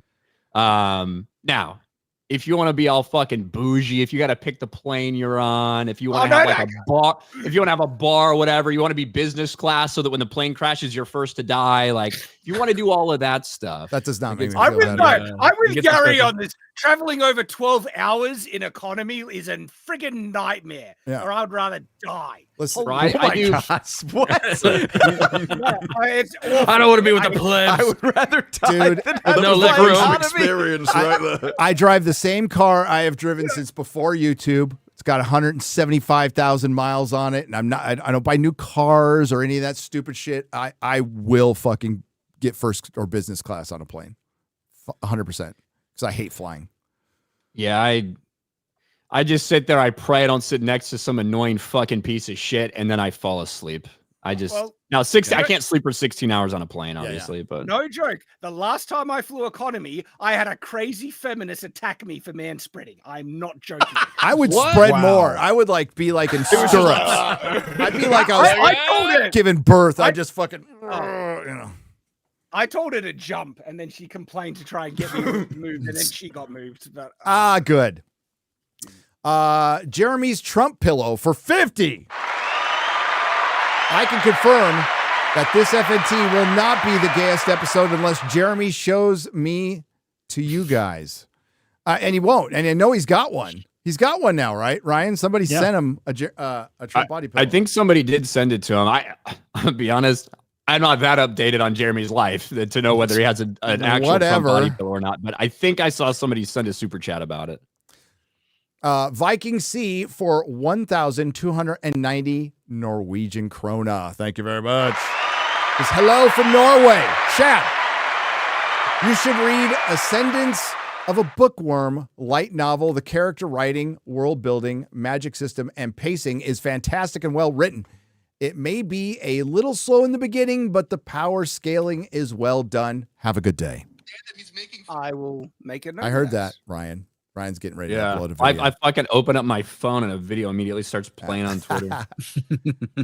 Descendants of a bookworm. That was good.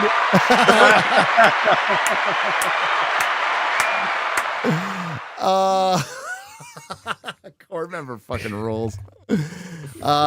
Judea Kimberly. Judea? Is it? It's AE, but they're dude, what am I supposed to do? What's that? I think it's Judea. Judea. Oh, Now wow. you Ew. Nice, Todd. Why? Why? Oh, gosh. Why does Az look like he's got a turtle head fucking Oh, he's poking out? definitely got a turtle head poking out. He is the turtle head poking out. What the?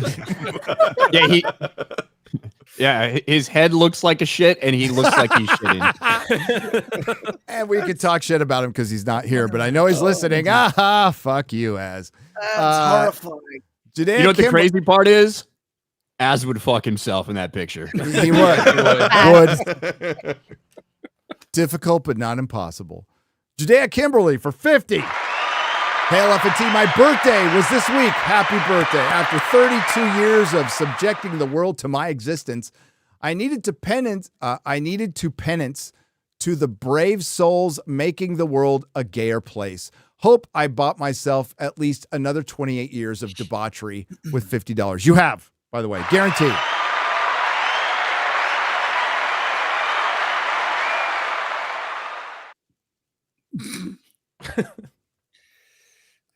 Jay.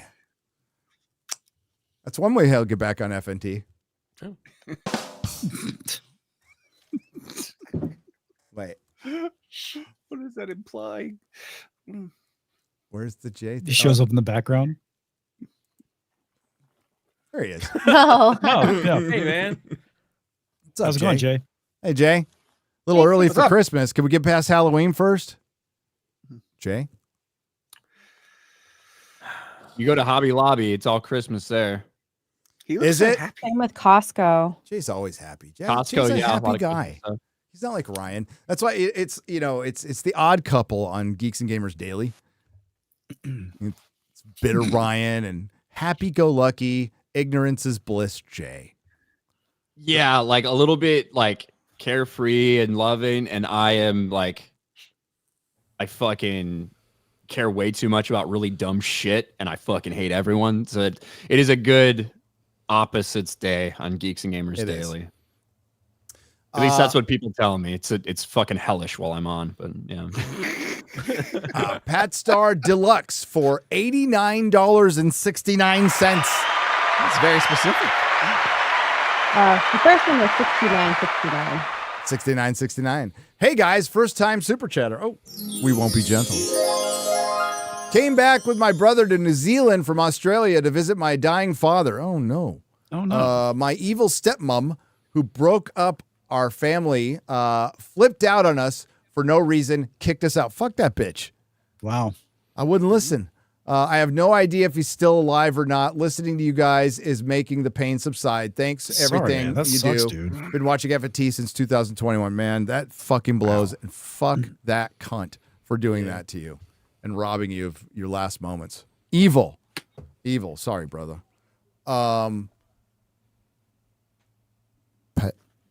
Padisha. Oh, Padisha, Emperor Shaddam Carino the Fourth. Hail Whoa. for 50. All right, then. Ruler of the Seven Kingdoms, protector of the realm. Not related to the discussion, but I had to share that I passed my PE exam. What's a PE exam? Physical I think education? it's Physical education. Professional engineer. I thought the same too.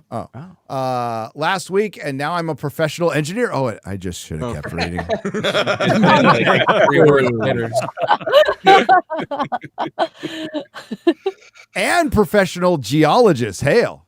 Geology's cool. Before I hit 40 years old, thank you all for the content that helps a work day go by. Thank you. We appreciate it. Regular old Randall Carlson, you know? Yeah. Yeah. Oh I my love God, look at rocks. fucking Ryan dropping the knowledge. I'm so proud of him. Null Unit 60, 2 parts for $100.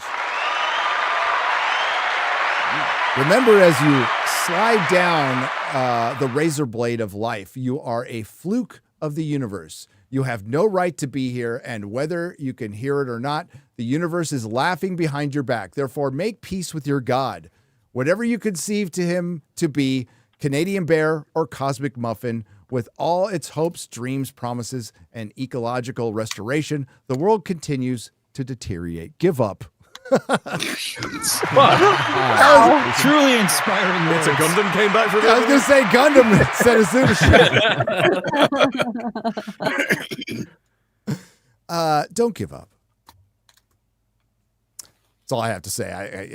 That was pretty eloquent black pill right there. Daddy Horbucks has gifted 10 Nerdrotic memberships for 50. And Phantom Spaceman has gifted 10 Nerdrotic memberships for 50. Thank you both. Norm Al Man for 50. Says, now we know why Gary had a drug problem. He was trying to find out what they did, but got too high to find out, so he tried again and again and again. And I was awful at it, so I failed at that too, as Ryan said. Red Mage 13 has gifted 20 Nerdrotic memberships for $100. Thank you very much. We got some questions for Gundam that we missed. So X-Ray Girl, save these for the next time he's on. Okay. Save these for the next time he's on. I do want to point out one. So, Kaloth for $2 says, is Gundam Zathras asking for the one? Yes, he is. Nobody listens to Zathras. Babylon 5. Come on, guys. Yeah. He absolutely is. Yeah. He absolutely is. All right, we're gonna do. We're gonna have to do 2 square ups. So I'm gonna have to do one Sunday at some point after the video's done, and then we're gonna do one Monday. So we're gonna do a 2-parter, probably Sunday morning and Monday morning. Keep an eye out on Nerdrotic Live and Rumble. So thanks to everybody. We're gonna go around the horn here and go on about our days. And I'm sure everybody here is just tired and they're not going to do anything afterwards. Well, Odin's probably going to, pray and go to bed? Yeah, I'm going to also, my son's about to go to bed, so there you go. Read him a story. Good. Oh, what story are you reading him? He's been obsessed with dangerous animals. Okay. So it's not really a Just story in as much general? as it is just it's like a little book of dangerous animals, and it's got little biographical information about them. He loves it. Yeah. There's another one in that same series called Dangerous Predators. It teaches kids how to stay away from transgender people. Yeah. First, I was like, "Oh my goodness, is that an actual?" Oh my god! There you go. Yeah. X-Ray Girl. Saucy Saturdays tomorrow at 7 p.m. on Wicked Virtues channels. That's 7 p.m. Eastern, and then Sunday Fun Day. We're gonna play some spooky games. Don't know what it is, but it'll be fun. And then in the evening, Forbidden Frontier, where we're going to give away some live stream tickets to the Cosmic Origin, that conference in Scottsdale. Oh, we are. So, cool. Yes. And then an announcement. Maybe we already talked about it. Was it Japan? I think was already announced. The official one. There's going to be a secret announcement. Don't tell anybody about Japan. So. Yeah, guys. I pulled that right out of you, Gary. You got so excited to go on a tour with me. Yeah. Gary spilled the beans. Now you got to go, Ryan. Now you got to What are go. you doing in Japan? Go to Japan with Ryan. I will go. I'll 100% go. So I would love to go to Egypt, honestly, if it could work. But it just, Japan's pretty fun. Like, you're gonna go see some of the castles. Yeah, we're going to see Megalith, but we're also going to do Japan stuff. So this is Tokyo. This is a tour group, and you get a group rate that's pretty. It doesn't count plane flights, but it counts like food and lodging, and it's pretty cheap. It's very affordable for a trip to Japan. Okay, relatively. So, like Egypt was what, under $3,000, right? Yeah. Of course, we had to pay for the plane, but And then the flight, which depends on where you're coming from. Yep. Well, Could be like about that fucking much. Adam Krigler gets pays like $5. Bastard. Yeah. 4 hours or something? 3 hours? Son of a For bitch. him. All right, comics. Yeah, well, apparently I'm doing a Cyberpunk stream tonight. I wasn't planning on it, but I guess I am now. So yeah, 9 p.m. Central my time. Next video talking about Taylor Swift and why are women so broken in the current year. Because they listen to Taylor Swift. Yeah. Hey, she's found a man now. That's good. Yeah. That's Well, just- it's the reaction that is kind of funny.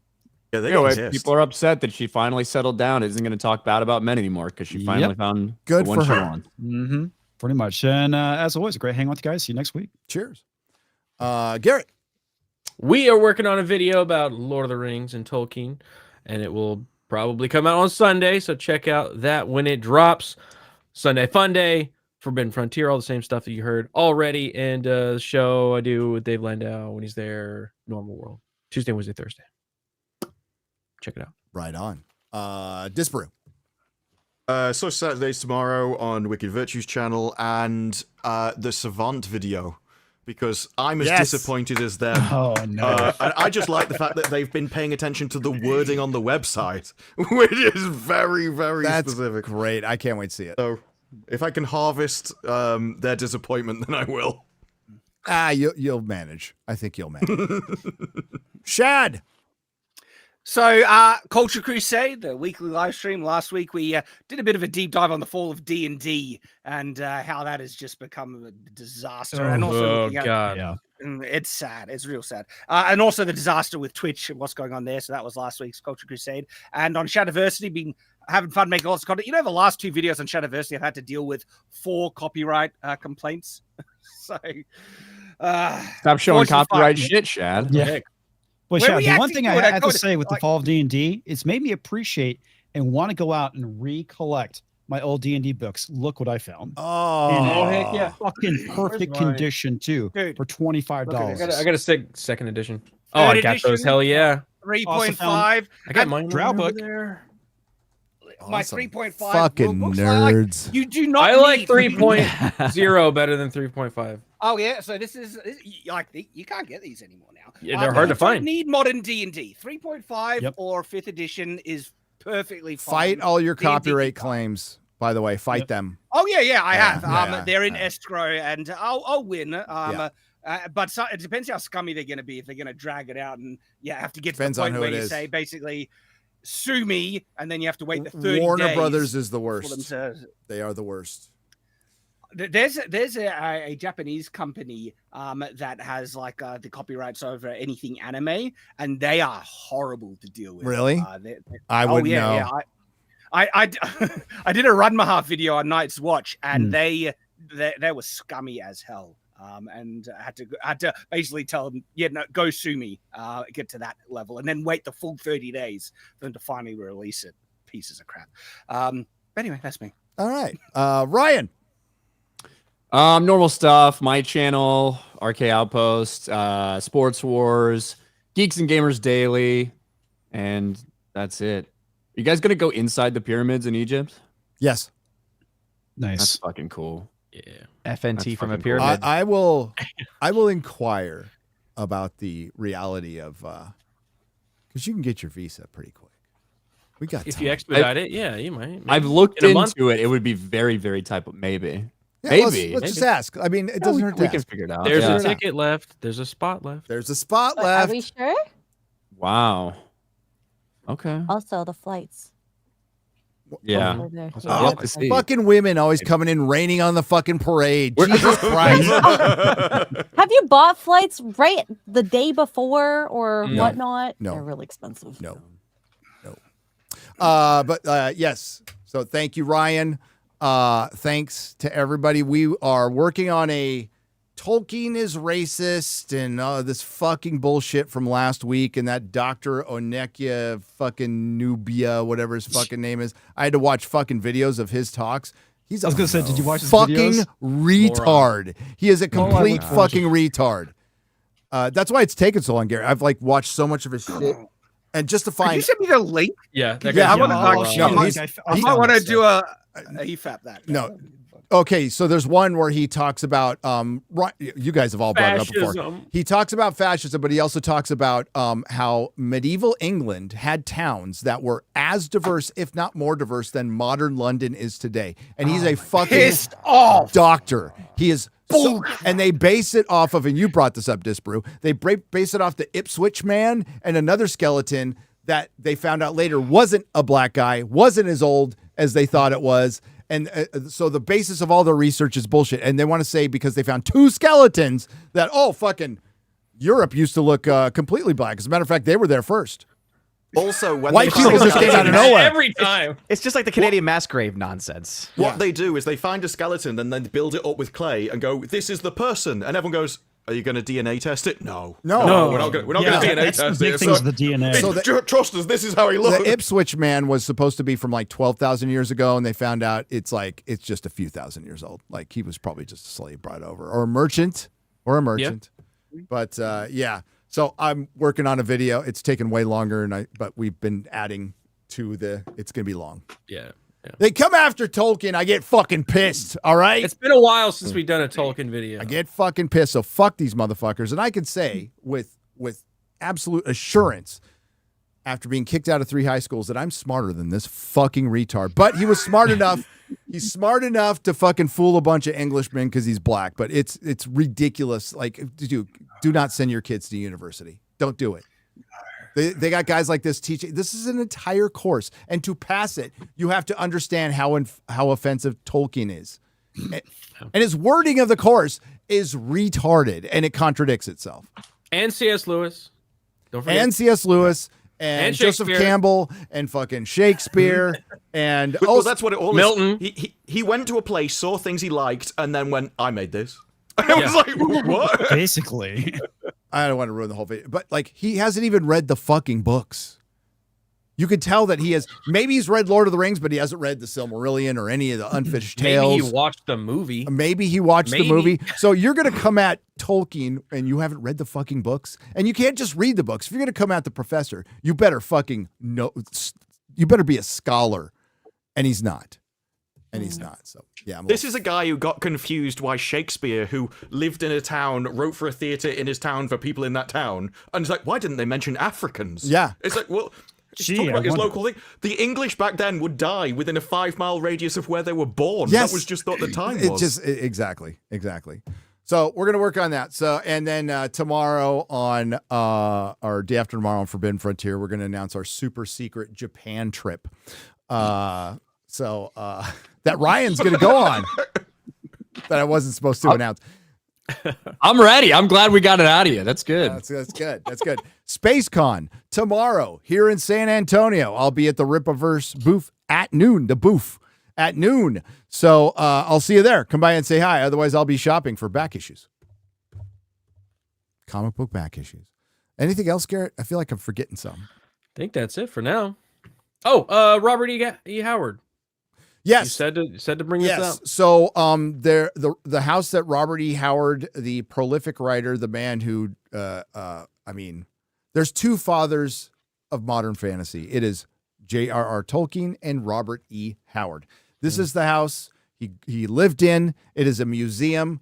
It is in need. It's a nonprofit. They need cash to keep the thing going. This is in Texas. It's just I believe it's west of Dallas a little bit. So this is an American icon, a Texas icon, an icon of publishing, one of the greatest writers ever. Killed himself when he was in his 30s and wrote all this amazing fucking shit, including Conan and Solomon Kane. So if you want to help keep this alive, we will be doing videos from this house very soon. Garrett and I will be doing videos from this house. So if you could spare a couple bucks to help support, keep the legend of a great American, Robert E. Howard, alive, we would appreciate it. Thank you very much. All right. So thanks to the Nerdrotics. Thanks to everyone who left a super chat donation. You'll help keep the lights on. We will see you next week with Epic Mike. Hey. Epic Mike. Meek is coming back. Meek is coming back. All right, cool. So until next time, thanks to the Nerdrotics and thanks everybody. See you next week. Peace. Later.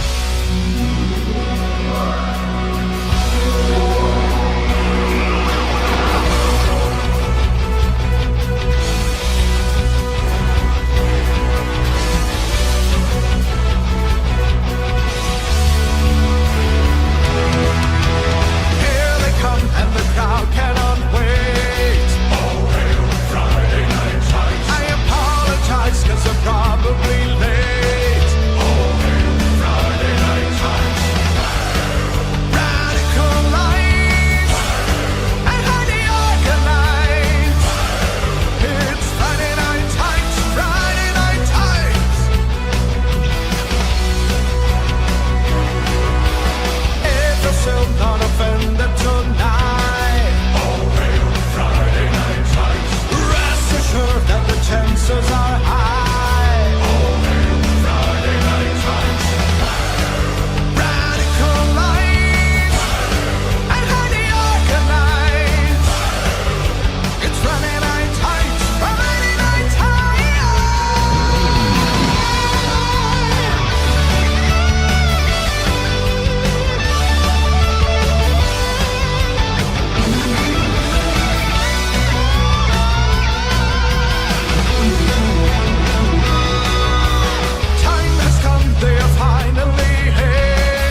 Do not come. Do not come. I'm gonna come. Dame, dame.